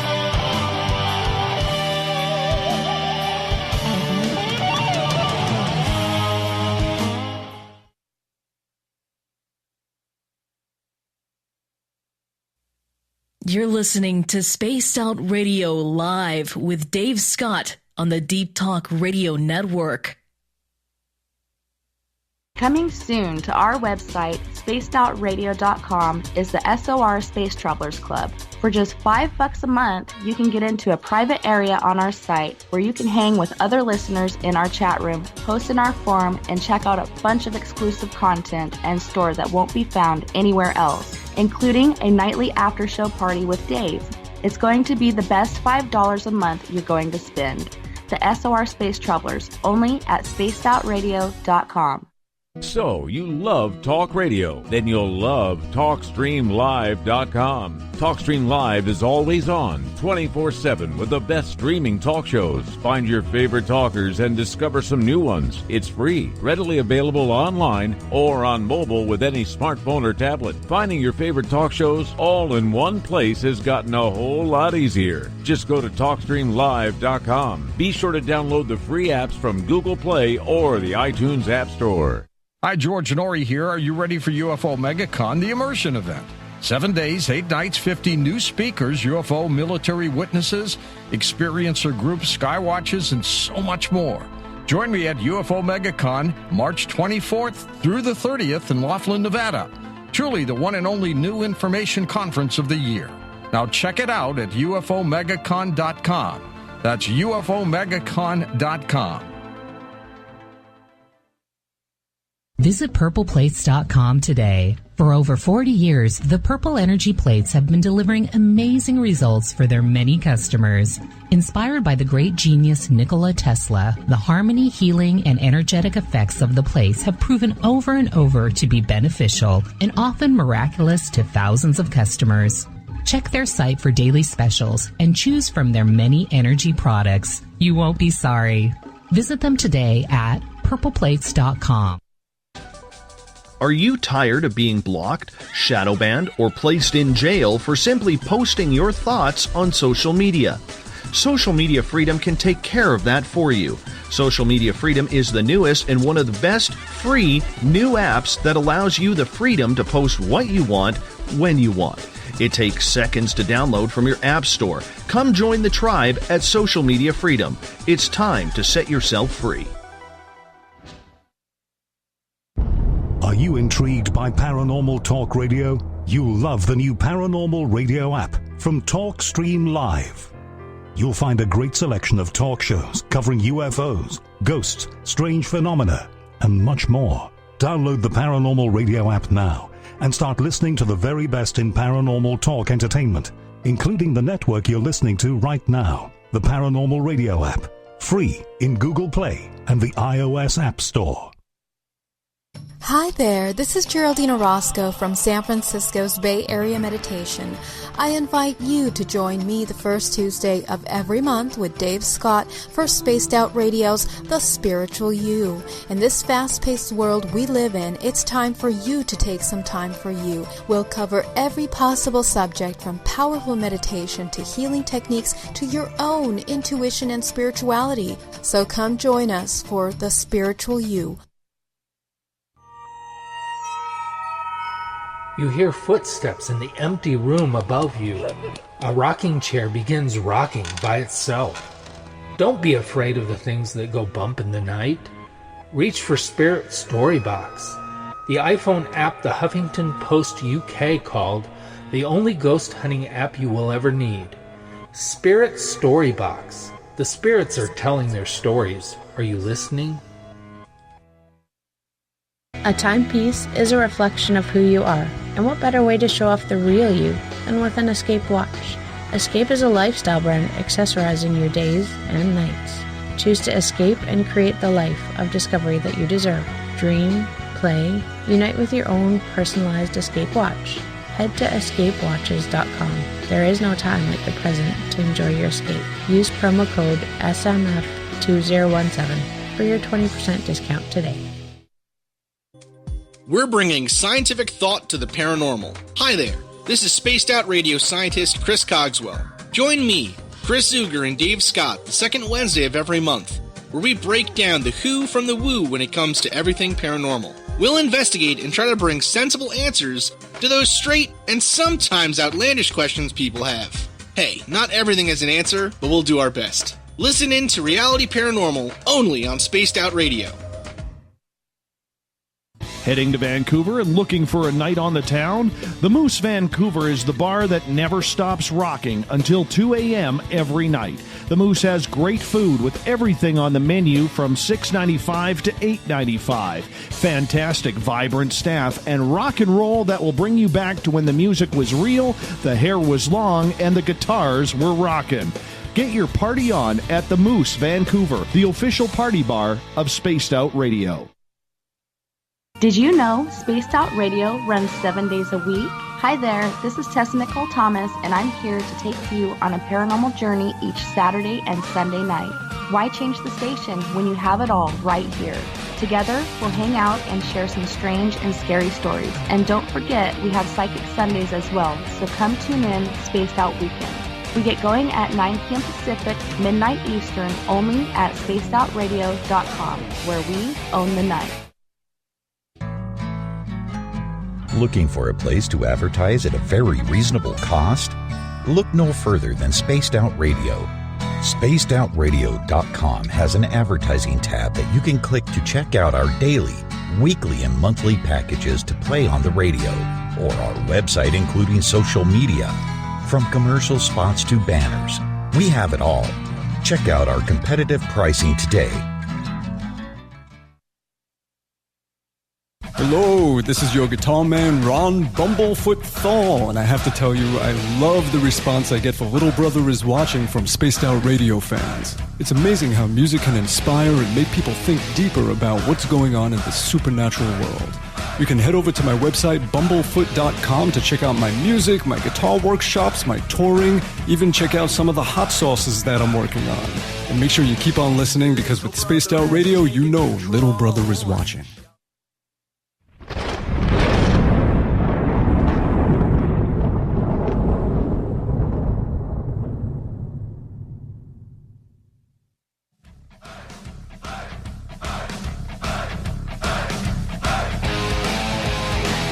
We pass the halfway point of Spaced Out Radio tonight. I am your host, Dave Scott. So glad to have each and every one of you with us. Remember, you can go to our store on our website, spacedoutradio.com, to go check out all of the great swag that we have for you. We'd love for you to support this show by getting yourself a t-shirt or a hat or something that's a goodie for you. So go to spacedoutradio.com, click on our shop banner, and get your swag today. Tonight we are talking with Susan Sheppard. She runs hauntedparkersburgtours.com, and that's in West Virginia. And we've been talking about Men in Black. We've been talking about Indrid Cold, and we're going to get into shadow people and UFOs, and of course, your questions as well. Thank you so much, Susan, for being with us tonight. Oh, it's been a pleasure. I enjoy it. I did want to point out, too, I want to talk a little bit about how the encounter that Merle Partridge had on the same night. I got to talk to Mr. Partridge, I think it was like 2007 maybe, at the Mothman Festival. So I got some news stories from him. And one story he told me was, there was a couple of stories, but he said the following spring, 1967, he was lying out on his deck when he saw a large UFO. Again, saw no lights. It was soundless. It was a charcoal gray, kind of just flew over his deck, and the hills are very steep in West Virginia, so it sort of darkened out the sky. But then a couple of weeks later, about 10 o'clock at night again, he heard a knock at his door. He opened his door. There was a middle-aged man, about 40 years old, standing at his door. He said, "I just ran my Jeep into a ditch.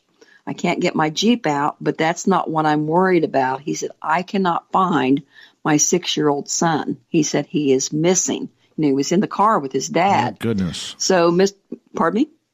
Yeah, Oh, goodness. Mr. Partridge got his flashlight again, and they went out looking for the little boy. They couldn't find him. They came back to the house. They called the police, which, Center Point was way out in the country, so it took the police quite a while to get there. So finally, after about 20 minutes or so, the police got to the house. They went out searching for the little boy, and by this time, maybe an hour had passed.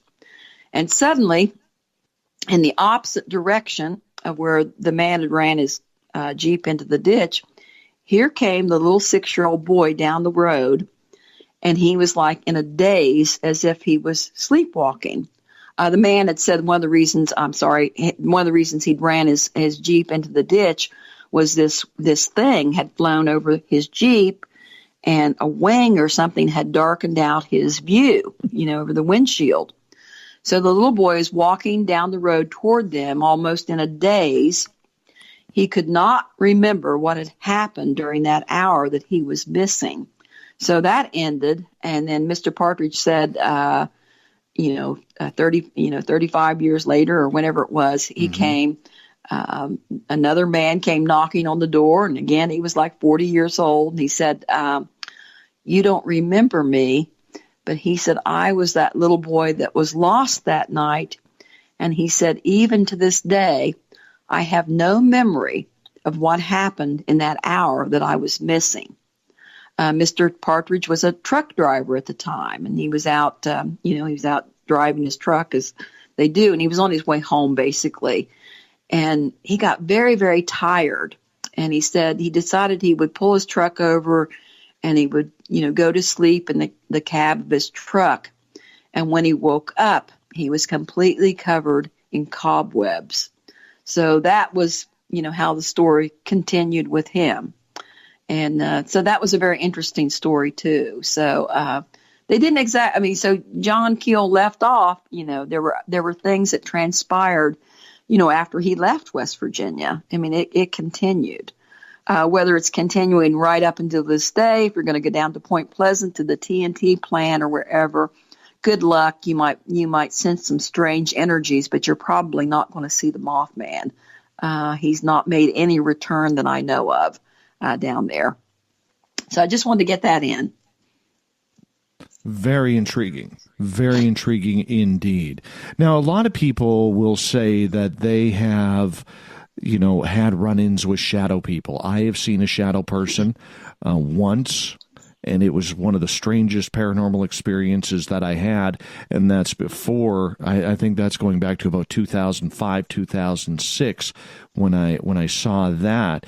A lot of people aren't sure how to take them. Some people say they're positive. The majority of people out there say they are of something of a malevolent nature. What's your opinion on shadow people? Well, excuse me, they're different than the men in black, that they appear as a dark shadow, and they have this ability to morph. They can extend and they can widen. I had an experience with one down in Waverly Hills, the haunted asylum down there. Actually, it was a tuberculosis hospital. Yep. And there was the shadow people seem to be fixed to a certain area. They don't walk around different places. They stay in the same general area. So we were going on the tour there. They were taking us through the haunted asylum, and they said, "Well, gee, we can't. We can usually see the shadow people in this certain doorway, but we can't see them tonight." And one of the guides said, "I've got an idea. Let's put the psychic in the doorway." So they put me in the doorway, and people said they couldn't really, they began to see something, beside of me. But I began to lengthen and extend and morph. And the only way I can describe that experience was it completely sapped my energy. And the side that they were on, the strongest, it almost felt like when it was over, my arms felt like rubber bands, like they had just taken all of the energy out of me. So that's my only encounter with the shadow people. I know that they say that the Hat Man, there's a basic kind of shadow person. The Hat Man tends to be more malevolent. And they also say that children seem to see the shadow people more often than adults do. So, that's my experience with shadow people. We have several on the ghost tour. We have an area of a certain graveyard where the shadow man appears, and we have a local theater where one appears behind on the stage of the theater. But as far as direct, encounters with shadow people, those would be the only ones that I would really, really count. I've seen them in the graveyard, on the ghost tour. But as far as channeling them, it's not something I would want to do again because they completely sapped my energy. It was not a good feeling, and it was one I was glad was over with. They didn't follow me home, though, so they must still be in that same area. They seem to be like poltergeists, and that is, they aren't really they seem to be in haunted areas, but they don't seem to be souls or spirits or souls of dead people. They're pretty sure that that's not what they are, but they seem to be associated with other hauntings. I know some people associate them with aliens, but I myself don't know. I didn't have any shadow people sightings when I was having the other experiences with the men in black and, the poltergeist in the house and, seeing the spirits around my house. I didn't have any any shadow people that I recall. So that's pretty much what I know on them.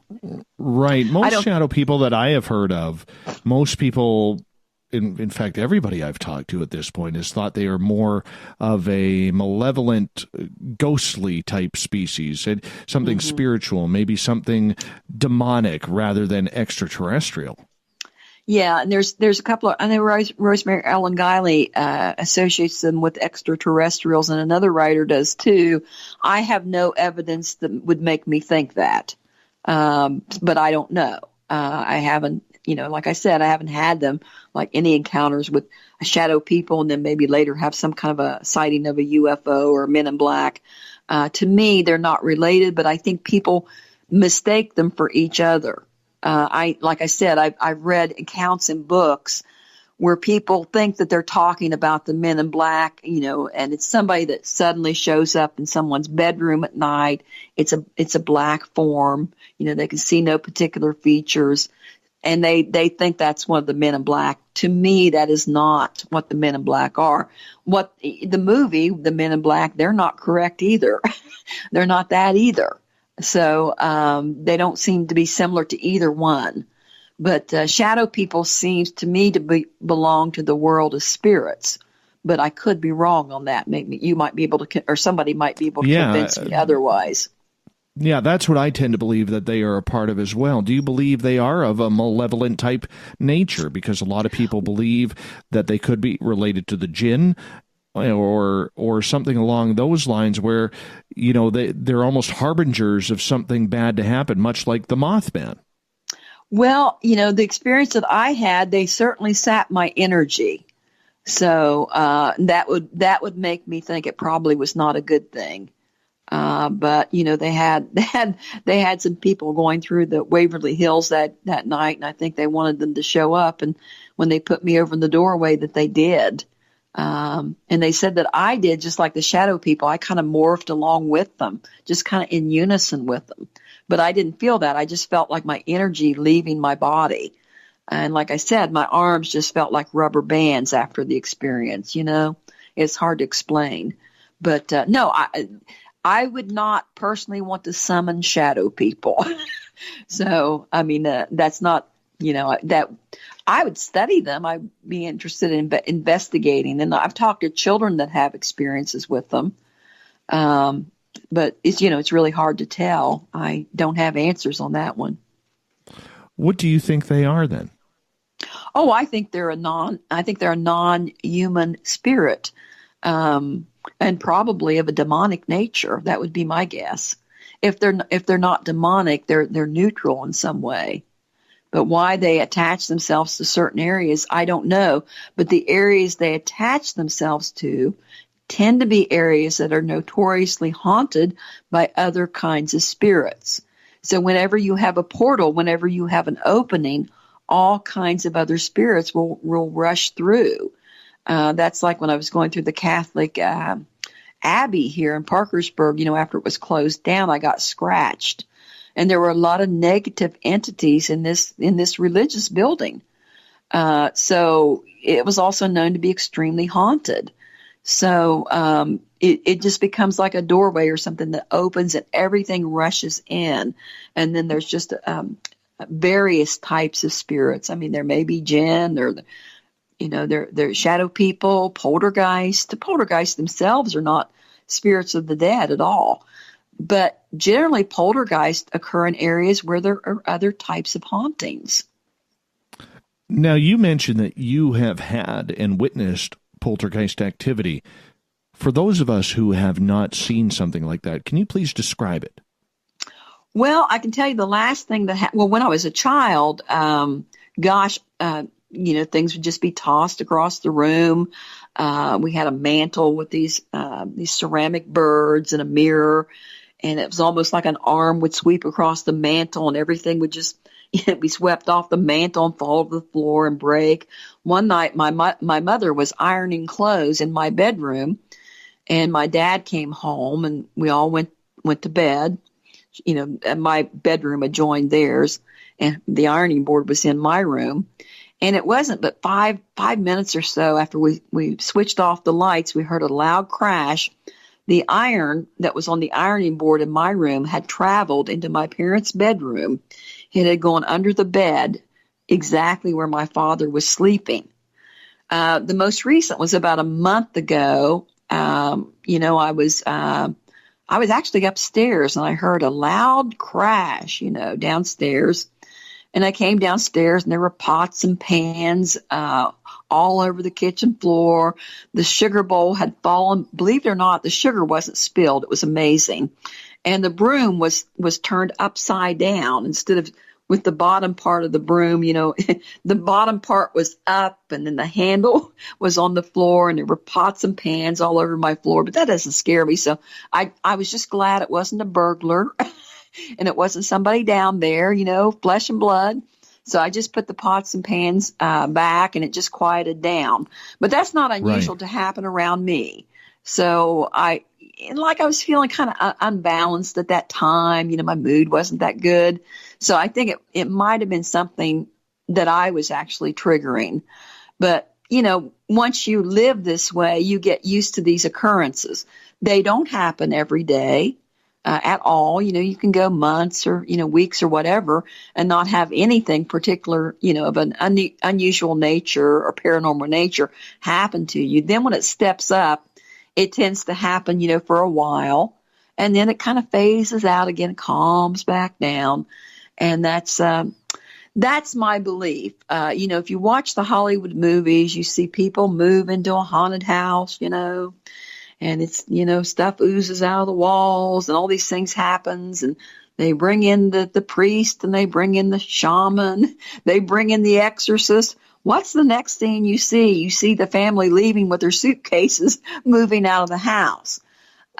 Usually when you start giving attention to these things, even poltergeist, it becomes, it amps up completely. Then it will completely stop. And some of these famous cases with poltergeist, and there's usually a prepubescent 11, 12, 13-year-old. I'm sorry, I couldn't get that out. In the house seems to be the trigger or the epicenter for the activity, which I was at that time. I was about that age when that was going on. And I think it's possible that comes back. But, so I think they're using our energy. And then, like I said, in some of these famous poltergeist cases, the child gets a lot of attention and then it will stop. And then the child begins to fake the activity. And then it's exposed as a hoax. And well, I can tell you for sure what was going on in my house was not a hoax. We thought that we were very haunted. And of course, we thought there were ghosts throwing things. And now I realize it was probably, partly my energy doing it. So you become kind of routine with this sort of thing. And you just sort of sit back and you observe it, and it becomes very interesting. I'm one of the few people, I run toward ghosts. I don't run away from them. If I think there's activity, I run toward it. I don't run away. Because I know in most cases, non-physical entity, if you are, well-balanced or stable, to a certain degree, you are safe. The only people in danger from them would be people that have psychiatric issues, or even possibly people with substance abuse issues. Alcoholism is associated with hauntings. I don't know if you knew that. Some of these spirits, and the Buddhists have a name for them. They call them hungry ghosts. They call them pretas. And what these spirits like to do is they like to attach themselves to the aura, the energy of the person. And then as they're attached to that person, it's a partial possession. They like to have sex and they like to drink and get drunk and eat chocolate cake and all the things they can't do, in the physical body. But I will tell you on a personal note, in the house I grew up in, like you, it was a haunted house when we moved in.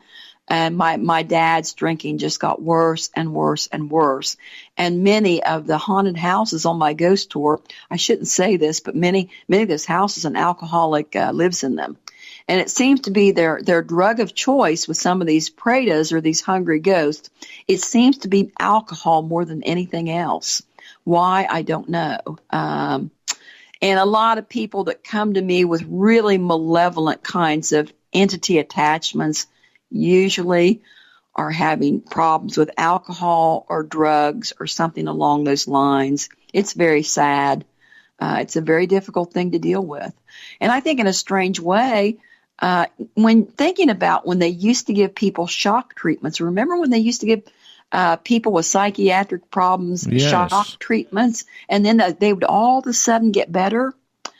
I honestly think that it was knocking some of those spirits out of the body. It was knocking them out of the energy field. And usually with people that I've worked with that have had these entity attachments, they will go back to they will go back to the lifestyle that they had, and they will come back, and then 6 months, a year later, they're contacting me again, to get rid of some of these entities. So it's all, I'm not claiming that I understand all of this. I don't think any of us do. But at the same time, it's something that happens. They're parallel kinds of experiences. They're real. So it's very mysterious, and it's been since the beginning of time. And I think some of these are jinn, and some of these are, not, demonic. Angels, not all angels are good. Not all demons are bad. They used to have names for these things. We think of angels as something, for sure, light and lovely and wonderful. Fairies are very evil, by the way. Fairies are quite. I'll disagree with you on that. Are not that good. I'll agree and disagree with you on that one. Some of them are. We've got Susan. I'm going to get you to hold on here because we are going to step out for a break here at the top of the hour. 2 hours down, 1 hour to go. We got our guest tonight, Susan Sheppard, for another 30 minutes before we get to the news at the bottom of the hour with Paranoia Magazine's Olaf Phillips. And, of course, Susan's website is hauntedparkersburgtours.com. That's hauntedparkersburgtours.com if you want to check it on out. If you're in West Virginia, maybe in the western part of Pennsylvania, or in the southern part of Ohio, it's all right there. Hey, during the break, check out the Spaced Out Radio store. Good way to support it by wearing and getting one of our T-shirts. So go for it. You deserve it. We'll be back with hour number 3 right after this.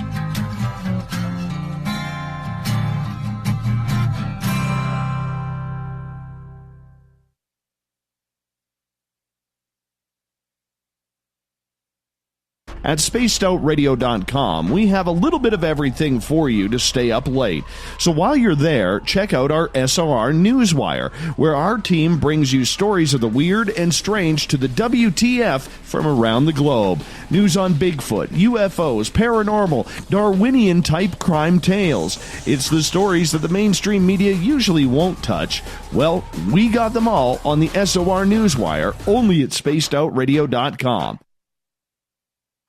Come hang out with Spaced Out Radio, where we own the night. This is Carl. You can follow Dave on Twitter at Spaced Out Radio, and during the show, use the hashtag Spaced Out Radio to chat with us live. On Instagram, at Dave Scott SOR. On Facebook, give our page a like, Spaced Out Radio Show. SOR archives are free on YouTube at Spaced Out Radio. Come join us, or I will come join you. See you at your window.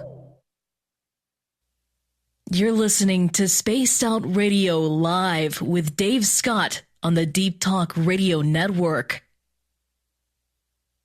The Call of the Wild is in Vancouver. The Moose Vancouver is one of the hottest bars and restaurants in the city. Open until 2 a.m. nightly, the Moose will rock you like a hurricane all night long.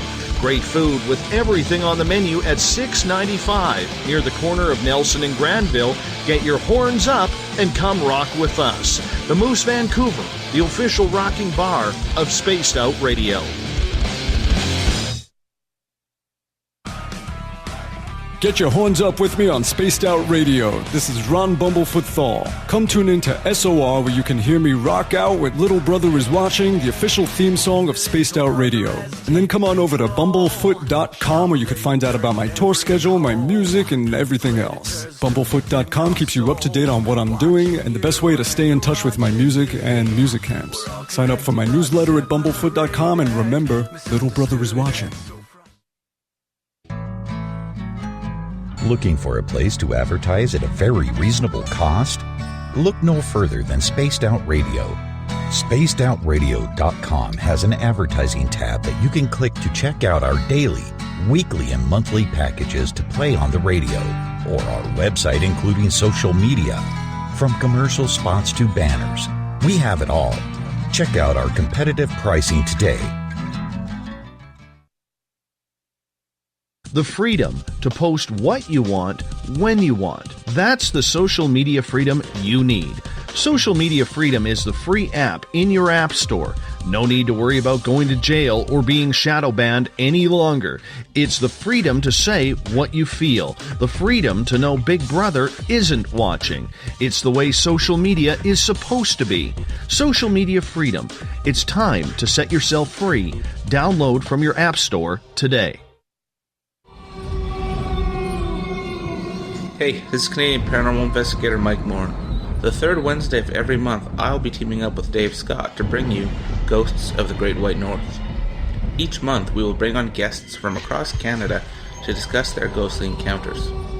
Canada is a paranormal hotbed with stories you've never heard, so we're going to bring them to you. So get comfy on your Chesterfield, grab a donut, and join us, eh?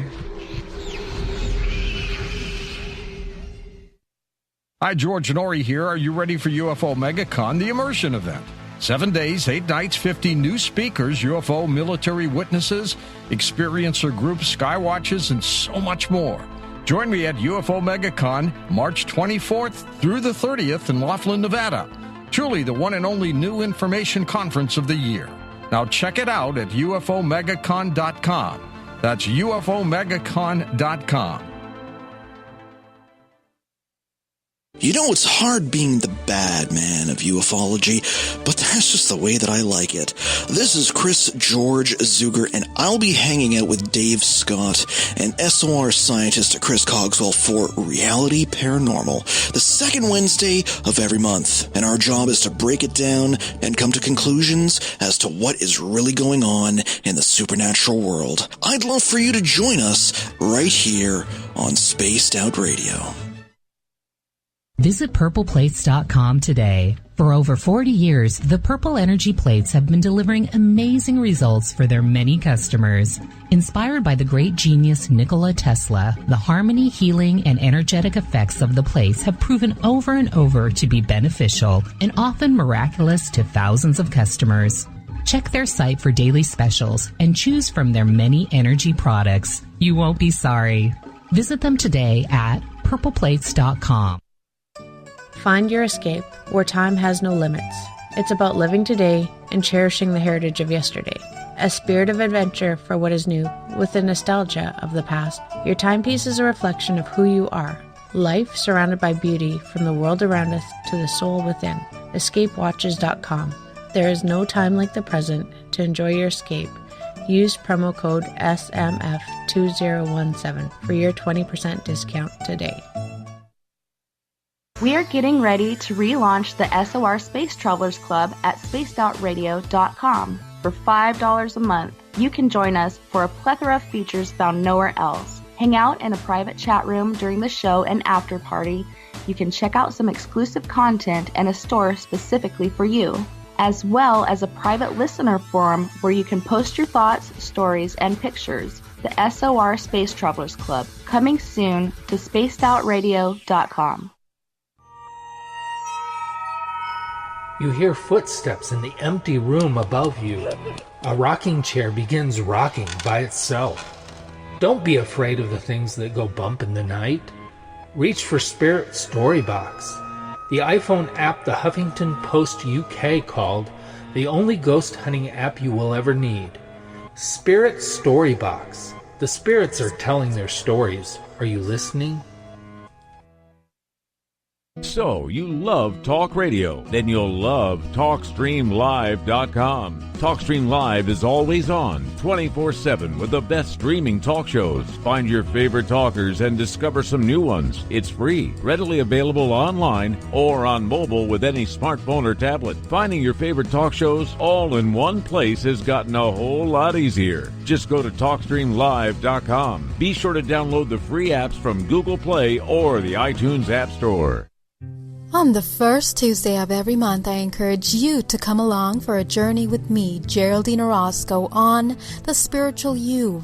Together, we will take a look at how to access the highest expression of yourself and change your life. Consciousness, ET contact, health, and wellness, we can talk about it all. So come along for a spiritual ride with me, Geraldine Orozco, on The Spiritual You, only on Spaced Out Radio.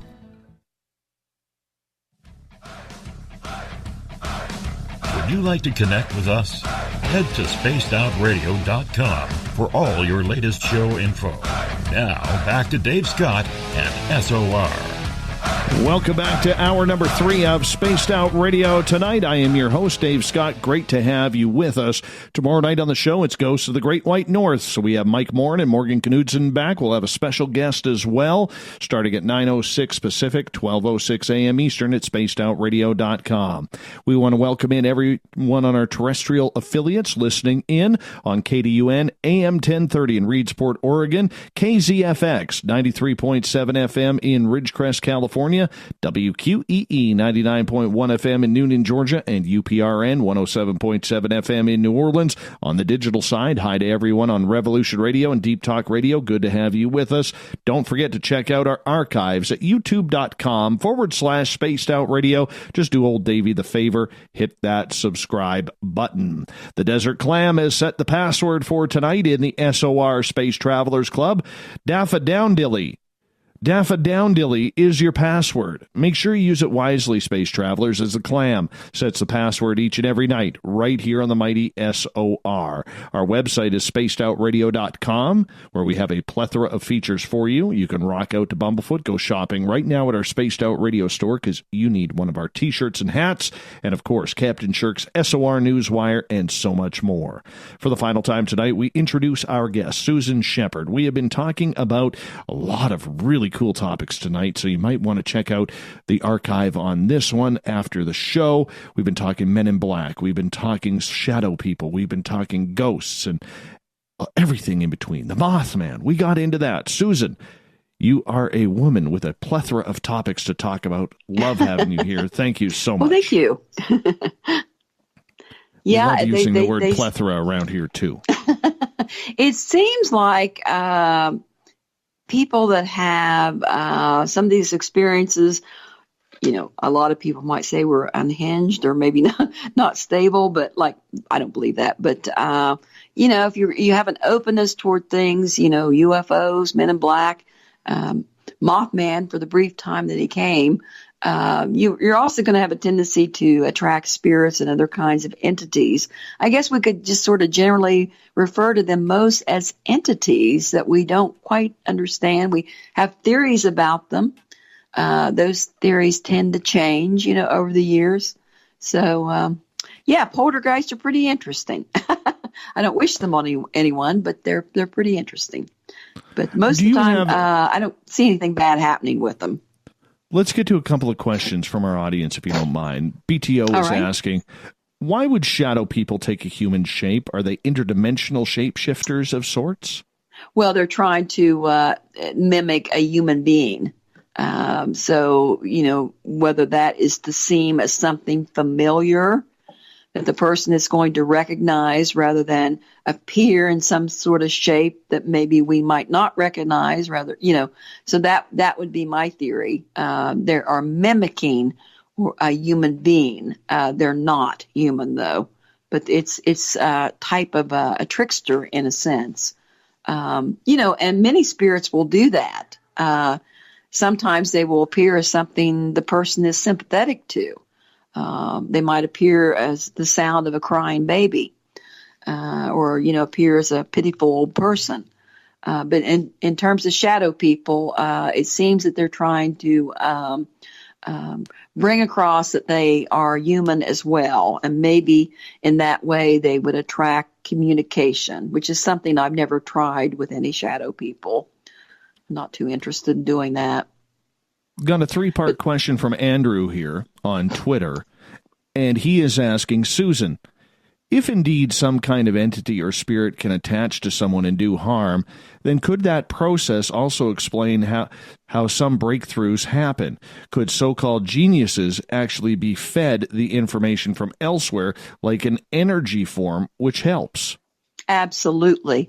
And whenever you have, like, for instance, whenever you have an idea, I don't know whether this has ever happened to you or happened to the person asking the question. You have this idea, and if you don't jump on it, you're going to see it, 6 months to a year later. Have you ever noticed that? You'll get an idea, but then you'll see somebody else.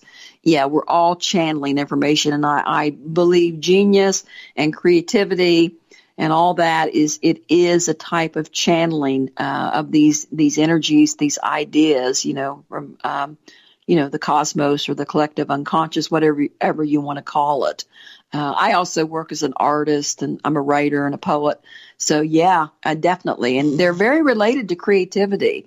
Psychic ability is very closely related to creativity. It's much like, one thing that will enhance your psychic ability is listening to music.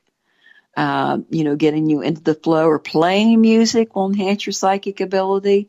The other thing that will enhance it is spending time out in nature. But the creative, the creative ideas, the creative abilities, the thoughts of genius, yes, they're out there swimming all around us. And certain people have the ability to tap into those ideas. So, yes, very much so.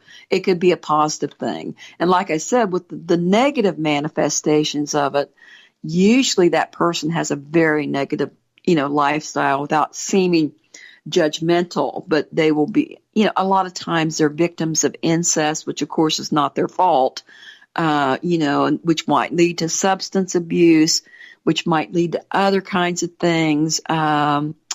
So it seems like if you live kind of a negative lifestyle, you're going to attract you're going to attract these entities that are also negative. And it sort of draws them. I'm not blaming people for their malevolent hauntings. I don't want to imply that. But, in some of the worst kinds of entity attachments in terms of being nasty, I had one particular woman, sounds strange, but she was sitting on the toilet. Sounds odd. And this little girl appeared, looked like a little 5-6-year-old girl. When she looked closer, the little girl had the face of an old hag, and she reached out and she grabbed this woman's wrist and she scratched her, and then she disappeared. Well, this woman was involved in all kinds of, generally base, negative types of things. And like I said, I don't want to be judgmental, but she was involved in drugs and lots of drinking, and she'd been involved in prostitution and lots of negative kinds of things. So, I work with that, and I was able to get rid of it for her, though. But, definitely. All right, let's move on to Andrew's second question. He says, if that's true, then could this also explain how so many sci-fi stories, films, and television shows may seem prescient when those programs predict future events and or future technological breakthroughs? Absolutely, and I believe that because I believe that the writers and the creators of these shows are actually tapping into these ideas. And it's, the other thing too, and that is to be very careful what you form in your mind or what you're thinking, what you're talking about. And again, I don't mean to imply people cause their own negative experiences, but if you look at the case like of John Lennon, the Beatles had this last photo session called Mad Day Out, and John Lennon was acting silly, and he was lying on the sidewalk, this old brick sidewalk, like he was dead, and the other Beatles were looking down at him very sad. Be very careful the things that you formulate in terms of what you're creating. So yes. I mean, in a negative and also a positive way. Like, for instance, I don't think I would sleep the night in a coffin or something, or I don't think that always happens, but I think it happens in a lot of cases. So yes, we're tapping in, and we're also, in a way, we're creating it, like we're the creators of it too.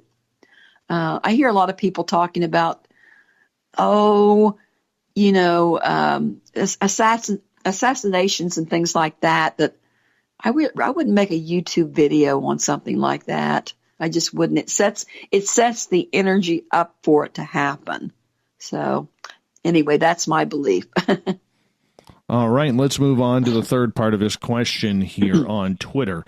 And he is asking, finally, could we indeed be getting more in touch through sci-fi with memories of places and events that occurred in a very ancient past, like the stories of Atlantis? In other words, could these entities be looking for certain people who can stream through our own true HX? Well, yes, I totally believe that. And I think that's the way it happens. I mean, there's strange things like the old silent films of the moon, and they land on the moon and there's all these creatures. And of course that did not happen. But then there are other cases with, 2001 Space Odyssey, with Al, intelligence. And it seems like when we form those thoughts, consciousness goes that way. And as far as tapping into things that have happened in the past, bringing those forward, indeed, there would be some people that would have the ability to do that. Then there's also the possibility that those people could be reincarnated from some of the souls that actually lived at those times, and they're just simply remembering those things too. There's a possibility for that as well. And then there's such a thing as genetic recall, where we have the memories of our ancestors too. That plays in as well. So yes, I think so. Regarding the connection between UFOs and the paranormal ghosts, do you believe there is a connection between the two? Well, the only connection that I'm able to see, I don't know whether, for instance, Mr. Derenberger ever had any experiences with ghosts, is it seems to be that these happenings tend to happen to the same people. Like I said, I've had some experiences that seem like alien abduction experiences, which I normally never talk about because, I would look crazy, talking about all these. So I kind of limit my focus on certain things. But yeah, I think but I don't know what that connection can be, why these UFOs would appear as hardware, but then, people would also have experiences with spiritual types of beings as well, which some of those, of course, would be souls of the dead, ancestors, relatives that have passed over. Yeah, like I said, I've had encounters with both myself. And it seems a little far-fetched if you've not experienced either one of them. So I think, it's people tend to be open to both. And both of those would be openness kind of people. They wouldn't be closed people who have those experiences. So that's my answer. Okay. Right. In regards to the extraterrestrial and UFO phenomena, what do you think, in your opinion, is going on? Because you're in kind of an area there where there's a lot of strange going on. You're right near Ohio, within, an hour or 2 hours drive. You're near Pennsylvania. There's so much we hear out of that triangle area of West Virginia, and from aliens and UFOs and black triangles to haunted places. Do you think it's just the area in general that is really causing this? Well, one reason there's lots of forest in both Pennsylvania and West Virginia, and also southeastern Ohio, which is much like West Virginia. And it could even be that people notice these things more than they would if they were living in a bustling like city. Or it could be that they're if you're talking about UFOs and aliens, it could be that they're choosing these areas so they won't be seen as much. They're able to appear, and it wouldn't be like, for instance, like in New York City, if a UFO went over, which they have, many people would see it, whereas here, not as many. So that might be another reason. But other than that, that's the only theory that I have. Rosemary Guiley said the areas with the most paranormal activity in the United States is Pennsylvania, West Virginia, and parts of New Jersey. So seems to be, and I'm lucky enough to live here. No kidding. Do you ever have the ability, or have you talked to people about the conversation whether or not Bigfoot or the Dogman are in your area as well? Because those are very big in Ohio and Pennsylvania. Oh, this is so funny. I probably live a mile away from the mountain monsters guys. Do you have that in Canada, the mountain monsters guys? Yeah, there's not. Okay, I know them. They don't live very far from here.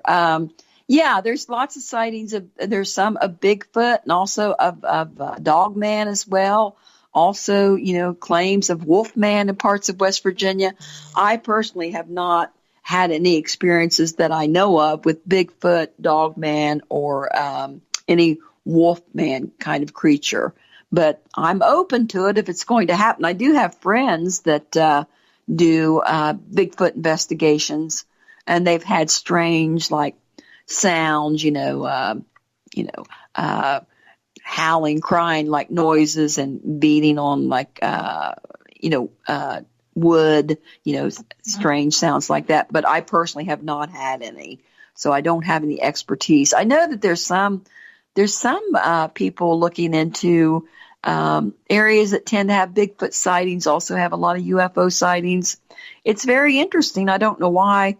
Like with a lot of the Bigfoot, when they're looking at the tracks of Bigfoot, they say that they're very similar to the footprints that they have found of Neanderthal man in some of the caves in France. So that's pretty interesting too. So, but Bigfoot, not seen him. Well, he seems to be all over the place, and there's a reason why he is the reigning hide-and-seek champion for sure in regards to that. Do you have, as we start to wind down here, we only got about 6 minutes left with you tonight, and our guest once again is Susan Sheppard, and her website, if you want to check it out, hauntedparkersburgtours.com. Do you have a special story about your ghost tour that you would like to share with our audience? Oh, gosh, we have so many. We've had so many. Probably one of the most famous stories on the ghost tour would have to do with the Weeping Woman statue in Riverview Cemetery here in Parkersburg. She overlooks the Jackson family plot. It's not the Michael Janet Jackson. It's Stonewall Jackson's family. He has his sister is buried in there. Anyway, it's an old statue from Civil War times. It seems to be psychically charged in some way. There's legends around it that the statue gets up and walks through the graveyard at night, wringing her hands and crying over all the lost dead during the Civil War, which I have never seen. The only thing I know is when people take pictures of the Weeping Woman statue, they will get pictures of her hands in different positions, and she will actually move. I thought one time I was walking up to the statue, and I always go up and check on it before the ghost tour, make sure it's all right. I was walking up the sidewalk. It was a rather long sidewalk. And it felt like she turned and she looked at me and she looked back, and it almost felt like the statue twitched and moved. And I thought that I was having, an hallucination until other people began to report the same thing. And I've gone up there before where I've heard her call my name. I'll go up there and I'll hear somebody say Susan. Other people, when we used to go in the graveyard, we got the Weeping Woman statue. And as we were walking away, people's clothes would be unbuttoned, their pants unzipped, their belts unbuckled. So it seems to be a really active kind of statue. And then there's an old legend with it that if you go up to the Weeping Woman statue and you make an unselfish wish, she will grant your wish. And I can tell you, I don't know whether the statue will grant your wish, but I can tell you she's very, very active. And the reason why, I'm not sure, but that statue, if we had anything in Parkersburg that would be similar to the grave of Marie Laveau in New Orleans, it would be the Weeping Woman statue here in Parkersburg. Because she's definitely magical and she's definitely haunted by something. She seems alive. One night I was up there on Halloween night about 3:00 in the morning. I didn't see her, but I could hear somebody walking around me, and it sounded like long skirts were being dragged through the leaves. I'm not usually scared by anything, but that was a very eerie feeling for me, because a lot of these old legends that I tell, a lot of the stories are folklore, which means I don't really believe in them, absolutely. I think they're wonderful stories that something happened. They've been added on to over time, but the Weeping Woman seems to be a true one in terms of her being magical and special and psychically charged. It's a haunted statue, that's for sure. Incredible. And tell us a little bit more about your tour in the next 90 seconds here, because I think people heading to that area would have a lot of fun. How long is it? How much does it cost? Well, it's $12 for Haunted Parkersburg Ghost Tours, which are on Saturday nights in the fall. On Friday nights, we have added a new tour, which is called True Crimes Tours, where we had a serial killer in Parkersburg back in 1867, and we cover a lot of hauntings that go with that as well. We meet at the Haunted and Historic Blennerhassett Hotel in downtown Parkersburg. It was voted the 6th most haunted hotel in North America. Number 5 was the Stanley Hotel in Colorado from the movie The Shining. So the Blennerhassett Hotel is indeed very haunted. It's got tons and tons of ghosts and spirits. We've got lots of haunted houses. We've got a banshee story, a wonderful Irish banshee story. So it's great. Sounds like a lot of fun. We have lots of fun. And for our listeners who are tuning on in, where can they find your books? My books are on Amazon.com. I've got out a new oracle called the Black Moon Astrology Cards. I've got Cry of the Banshee, History and Hauntings of West Virginia and the Ohio Valley. I've got the Astrological Guide to Seduction and Romance. What else do I have? I have something called A Witch's Runes, which came out in the 90s. It was type of a rune oracle thing. And those are my books so far. So, yeah. And I want to mention Nick Redfern's book, The Black Diaries. It's got all the stories about Indrid Cold, the Men in Black, Mr. Partridge, Merle Partridge, and what experiences that he went through, and a whole lot of other things that I really didn't have time to talk about tonight. So you want to look up Nick Redfern's book as well. Yeah, it's definitely interesting how quickly the 2.5 hours goes during one of these shows, especially when we try and pack in so much information, which is what we do on a nightly basis. But Susan Sheppard, thank you so much for being on Spaced Out Radio tonight. An absolute pleasure to have the opportunity to chat with you. All righty. Thanks so much. I really enjoyed myself. Good. That's what we were hoping. Coming up next on the mighty SOR, we have the SOR Newswire, put together by Olaf Phillips from Paranoia Magazine, and we'll get to the thought of the Dave as well. So stay tuned. We're about to round third and head for home on Spaced Out Radio.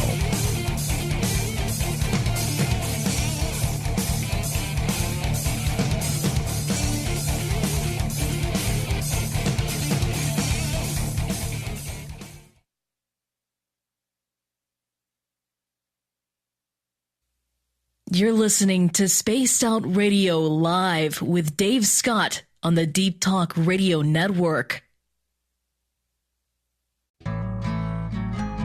Looking for a place to advertise at a very reasonable cost? Look no further than Spaced Out Radio. SpacedOutRadio.com has an advertising tab that weekly and monthly packages to play on the radio, or our website including social media. From commercial spots to banners, we have it all. Check out our competitive pricing today. Did you know Spaced Out Radio runs 7 days a week? Hi there, this is Tessa Nicole Thomas, and I'm here to take you on a paranormal journey each Saturday and Sunday night. Why change the station when you have it all right here? Together, we'll hang out and share some strange and scary stories. And don't forget, we have Psychic Sundays as well, so come tune in Spaced Out Weekend. We get going at 9 p.m. Pacific, midnight Eastern, only at spacedoutradio.com, where we own the night. We're bringing scientific thought to the paranormal. Hi there, this is Spaced Out Radio scientist Chris Cogswell. Join me, Chris Zuger, and Dave Scott the second Wednesday of every month, where we break down the who from the woo when it comes to everything paranormal. We'll investigate and try to bring sensible answers to those straight and sometimes outlandish questions people have. Hey, not everything has an answer, but we'll do our best. Listen in to Reality Paranormal only on Spaced Out Radio. Are you tired of being blocked, shadow banned, or placed in jail for simply posting your thoughts on social media? Social media freedom can take care of that for you. Social media freedom is the newest and one of the best free new apps that allows you the freedom to post what you want when you want. It takes seconds to download from your app store. Come join the tribe at Social Media Freedom. It's time to set yourself free.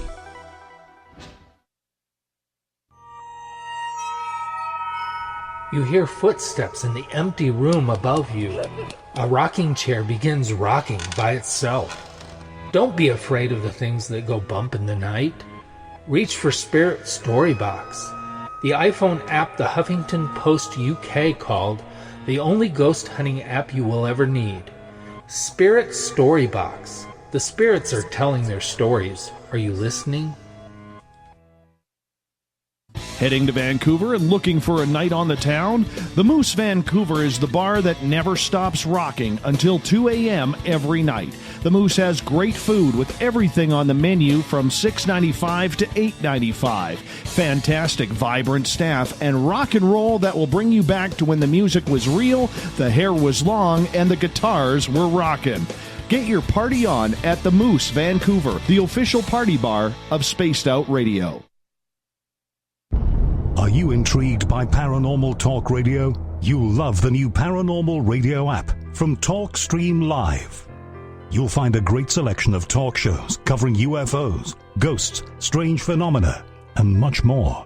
Download the Paranormal Radio app now and start listening to the very best in paranormal talk entertainment, including the network you're listening to right now, the Paranormal Radio app, free in Google Play and the iOS App Store.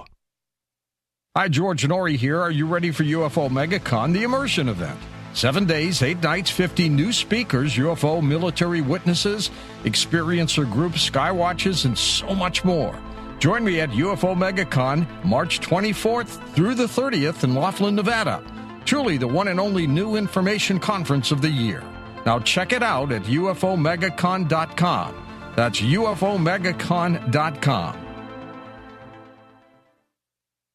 So, you love talk radio? Then you'll love TalkStreamLive.com. TalkStream Live is always on, 24/7, with the best streaming talk shows. Find your favorite talkers and discover some new ones. It's free, readily available online or on mobile with any smartphone or tablet. Finding your favorite talk shows all in one place has gotten a whole lot easier. Just go to TalkStreamLive.com. Be sure to download the free apps from Google Play or the iTunes App Store.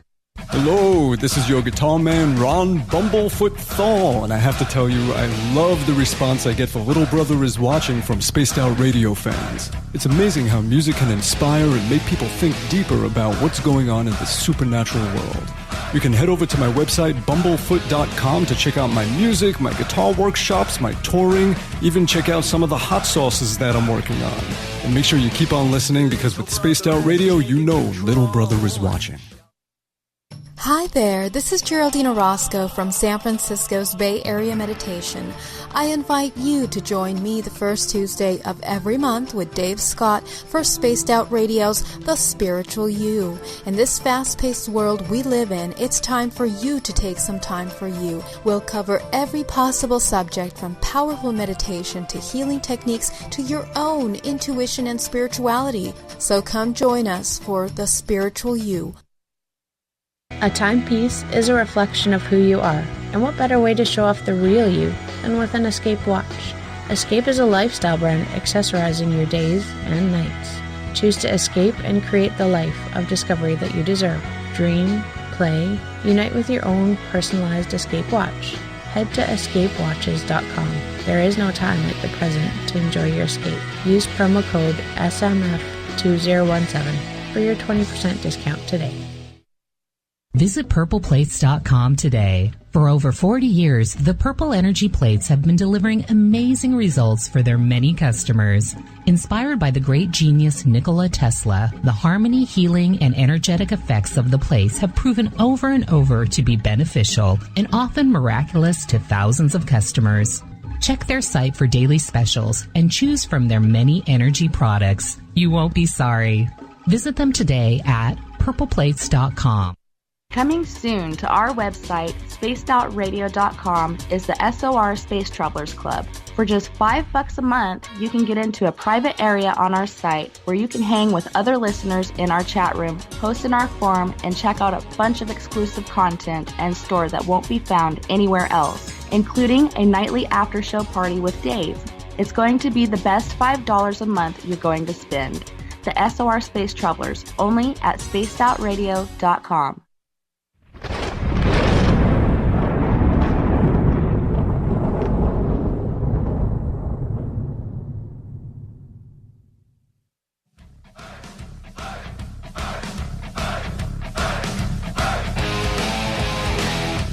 We've rounded third. We are heading for home tonight on Spaced Out Radio. I am your host, Dave Scott.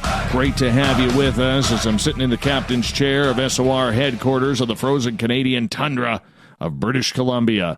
And don't forget, while you're listening to this show, you can always head over to our website, click on the shop banner, check it out. You want to support this show? Great way to do it. Buy a t-shirt, buy a hat, buy a hoodie.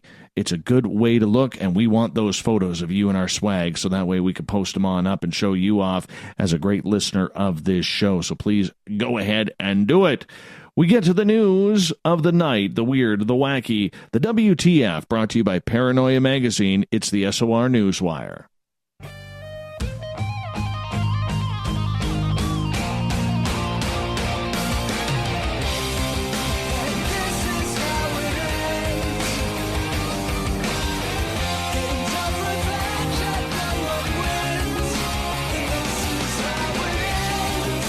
The news is always changing, which is why we bring you the SOR Newswire on the back end of each show. Switch things up and make things a little interesting as we talk about the weird, the wacky, the WTF with Paranoia Magazine's own Olaf Phillips. Greetings and salutations, Dave. Greetings and salutations. Now, on social media earlier today, you were saying you were feeling under the weather. You feeling good tonight? I'm feeling good. That was actually Ron. My cohort on the podcast, he had the flu super bad. Oh, that's not good. Yeah, so we had to delay recording our podcast. We're actually having on Celeste Ward, who you had on the other night.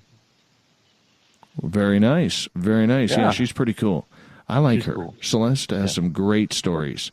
Great stories. Now, you also publish her book. I do. It's amazing. You should buy it. Buy it right now. Celebrity Death Club. On Amazon. There you go. there you go. Absolutely, my friend. It's been a very, very good week. We had the day off yesterday, and then we, had the show last night because up here in British Columbia, it was Family Day up here, but that's always good.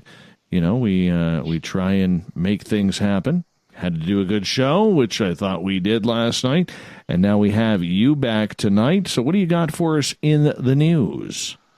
Police seize tractor caught drag racing motorcycles. Police breaking up a late-night drag racing session in Britain ended up seizing an unusual vehicle, a speedy tractor.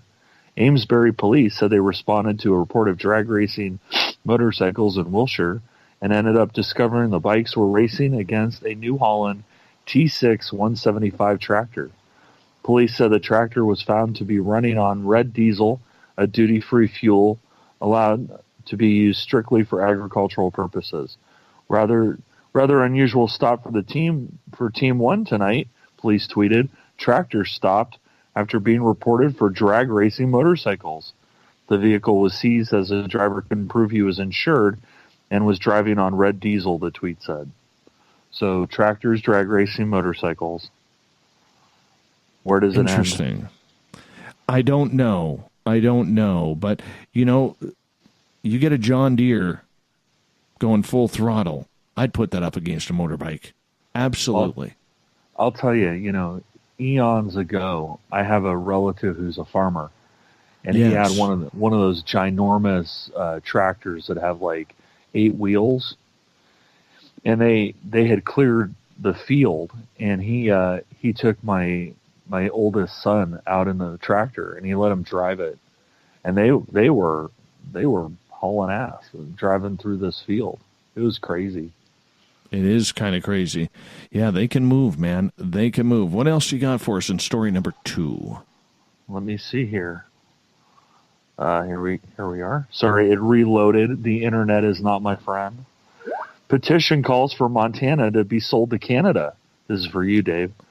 A tongue-in-cheek petition is going viral. Online features a bold proposal to reduce the national debt, selling Montana to Canada for $1 trillion. The Change.org petition, started by a user named Ian Hammond for an apparently fictional group called Christian Mothers Against Private Education, makes the case for letting Canada have the state of Montana for $1 trillion. We have too much debt and Montana is useless, the petition states. Just tell them it has beavers or something. The petition's creator said he was surprised to see it go viral. I'm not here to complain or anything, just surprised that so many people have backed my cause, the user wrote. The petition had more than 7,000 signatures as of Tuesday morning, including several from Montana residents. This Montanan totally supports the idea, one signer wrote. And, just to be clear, I love Montana, so I would like to see it stay in the United States, but apparently there's a petition to sell it. What does Montana bring? Because, this could be a good real estate investment, but what do they bring to the table? Hunting and fishing. Already got that up here. Beautiful landscape. They have a lot of dinosaur bones. That might be cool. They have a lot of dinosaur bones. I just don't see it. I don't see it being a part of it. Now if you offered us like Washington State or Maine or whatever, we might. I don't know. Canada is very expansionist, so I don't know. They might take them up. No, you know what? Our prime minister right now is in too much hot water due to some potential legal affairs right now that I don't think he's going to do something very silly like look into buying Montana right now. I just don't see. Well, his right hand man just actually resigned on the weekend because apparently they wanted to have their former justice minister kind of kibosh or put some pressures on the Canadian Supreme Court that wanted to bring fraud charges against a Quebec company.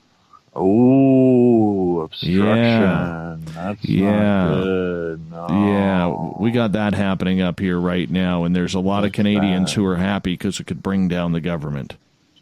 A lot of Canadians are happy. Anarchy right now. In Canada. Anarchy. Yes, polite anarchy. We are going to be We are going to be out in protest with our signs that says, "I'm not sorry to protest this." That's what we're going to do. Excuse me, can I have a bit of anarchy? Exactly. You don't know what it's like to party up here. You have no idea. We get a little, ruthless when it comes to protesting signs like that. Actually, I've never even been in a protest before, so I don't know how it's going to work, but I do know there's a lot of upset people right now. I've been in a protest. I've been to a protest. Not me, man. Not me. All right, let's move on to the next one, my friend. Court rules man can't have gun license after his dog shoots him with a rifle. A German court has ruled that a dog owner isn't fit to carry a firearms license after his dog shot him with a rifle. The Munich Administrative Court on Tuesday dismissed the man's appeal against an earlier decision by Bavarian authorities to withdraw his license to own a rifle as well as his hunting permit. The decision followed a 2016 incident in which the man, a passionate hunter, was shot in the arm after his dog managed to release the trigger on a loaded rifle lying in his car. The court ruled that the hunter couldn't be relied upon, I quote, because it must be assumed that he will handle firearms and ammunition carelessly in future as well. The man whose name wasn't released can appeal the verdict. Keep those dogs away from your guns. Oh, no kidding. How about this guy in Texas? Texas man was rushed to hospital after he accidentally shot himself in the stomach while spinning a gun on his finger at his daughter's birthday party. In what appears to be a party trick gone wrong, the man was spinning his gun on his finger when the gun slipped, weapon went off, boom, bullet in the stomach. 16-year-old's birthday party was definitely ruined and canceled right there. But I got to ask you this, man. You know, I like guns. I am a supporter of people who have firearms. What I don't like is people who are stupid with guns. And there's a lot of stupid out there. All right. And I'm not trying to turn this into a big gun debate, but in all my years of birthday parties for my children, so it's 20 years now, never once have I thought about, you know, hey, Mike, or hey, John, or whoever, don't forget to bring your gun to my child's birthday. At what point does that seem like a good idea? It doesn't. I mean, I like guns. I like shooting. I've never been hunting, but, you know, I like guns and shooting and stuff. But I don't think that it's appropriate to do something like that. I mean, for me personally, you know, I think that guns and kids don't mix. That if you're going to involve a child, you know, with firearms, it has to be done in a very safe and a calculated way.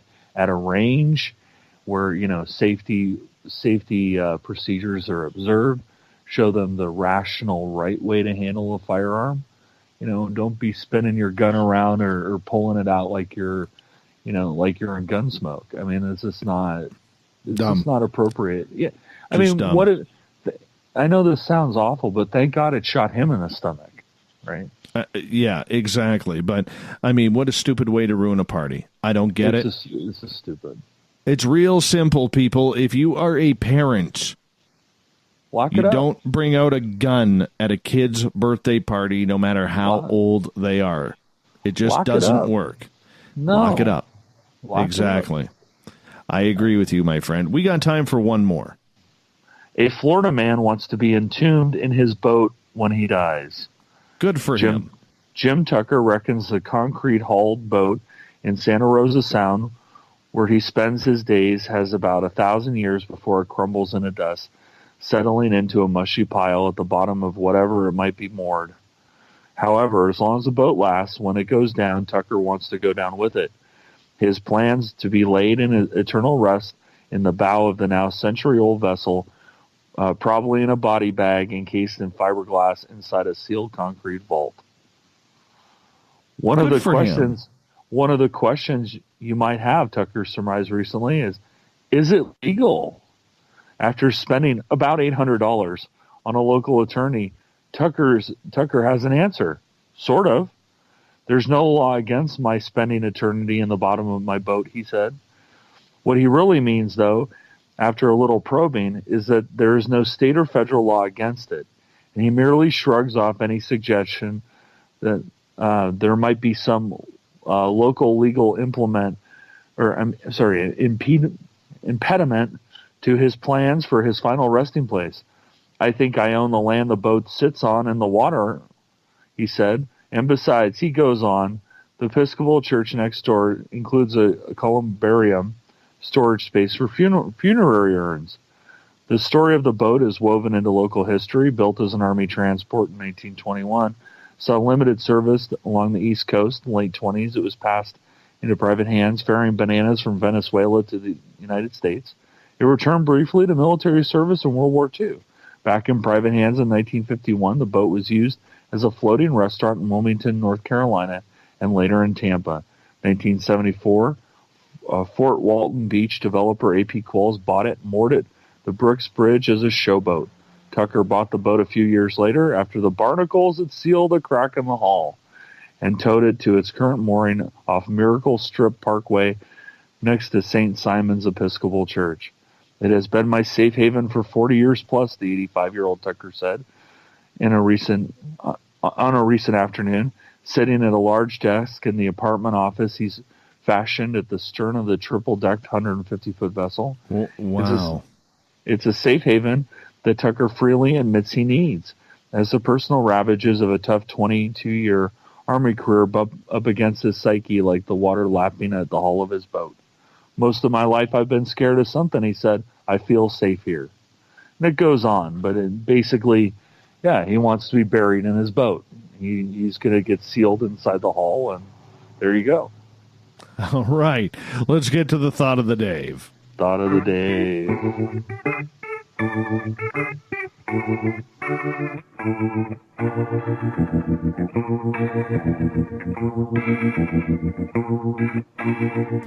Thought of the Day happens every night at this time, where during the day we ask a question on our Twitter and Facebook pages, then read your responses on the air because we love the Thought of the Day and the audience participation around here. So today's Thought of the Day question is as follows.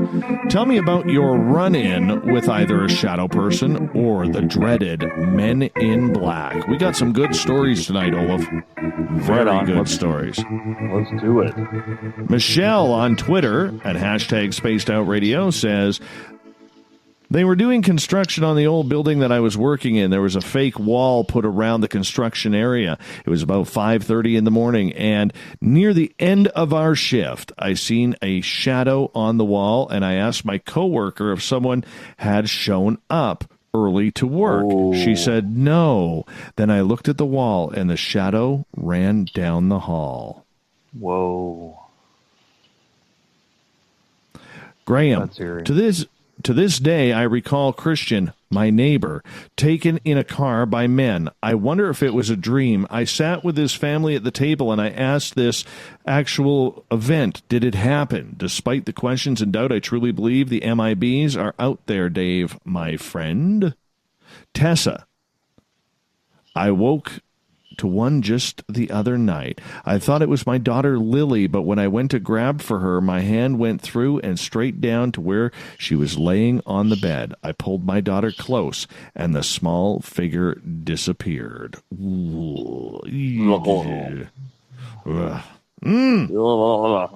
Yeah, exactly. Veronica, oh, you mean those wispy, etheric images that glance off the corner of my eye? I send them packing. Thanks for sharing your attention, Spaced Out Radio. You're welcome, Veronica. You are welcome. Dorothy, not scary, but when we bought this house, I used to see a shadow person in the same place all the time. I later found out from a neighbor that where I saw it was where the former owner was always found unconscious by the medics. He didn't die there, though. He died in the hospital. One other time, while looking at a house to buy, I saw a shadow figure walk through the basement room. We didn't buy that house, but that wasn't the reason. Kevin and Kevin's beard. Last time I was home, I was walking up my driveway around 2 a.m., just the usual night stroll. The chimney on my house cast a shadow from the floodlight behind it. In the shadow, there was a 7-foot-tall dark creature. Darker than the shadow, it was walking toward me. Usually, I would pay no mind because I've seen many moving shadows out of the corner of my eye, only to look directly into it and it's gone. This time was different. I continued to walk toward me, or it continued to walk towards me until it passed through me and left. The hair on my body stood up and my heartbeat went into double time. My daughter has claimed to see this figure along with her BFF, who has drawn pictures of what I saw previous to my experience. All right. Sean, I have had many encounters with shadow people over the years, but this one stands out. At Holcomb Woods Road in northwest Ohio, of course it's Ohio, there is a particularly nasty shadow person. He is the classic hat man. Most often when he shows himself, he stands about 10 to 15 feet tall. I investigate this location a lot, and he often shows up. The feel of the activity at Holcomb is at most times friendly and most loving. A few months ago, we actually got a Class A EVP from a female spirit. You could hear her crying, saying, "Miss you guys." But when Hat Man shows himself, the entire atmosphere changes. The good spirits become quiet, and fear and malevolence take over, especially when you acknowledge or taunt him. Probably in the top 5 of malevolent spirits I've tangled with. Mr. Olaf Phillips, let us know where we can find Paranoia Magazine. ParanoiaMagazine.com, and I'll be a contact in the desert. Come by, say hi, and let me know you heard me on Spaced Out Radio. That would be absolutely wonderful, my friend. Absolutely wonderful. And we want to say a big thank you to Captain Gail Shirk for doing all of our news on the SOR Newswire on a nightly basis. And you can go to spacedoutradio.com to click on our news to make sure that you check it on out. Big thank you to Susan Sheppard for coming on the show tonight to hang out with us, tell us about Men in Black, Shadow People, Mothman, and so much more. Tomorrow night on the program, it's Ghosts of the Great White North. Mike Morin and Morgan Knudsen join us, and we're going to have a lot of fun talking Wendigos, Little People, and so much more. We got Mr. Ron Bumblefoot Thal rocking in the background with Little Brother is Watching. Bumblefoot is the official music of Spaced Out Radio, rocking us in and out of every single show.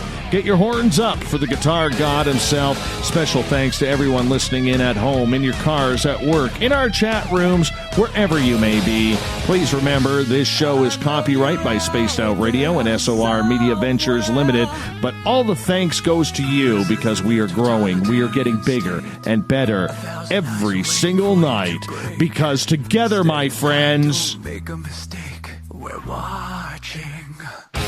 We own the night. I will talk to you in 21 hours from now.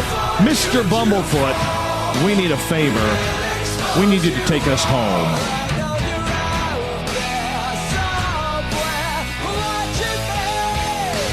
Have a good night. Davies out.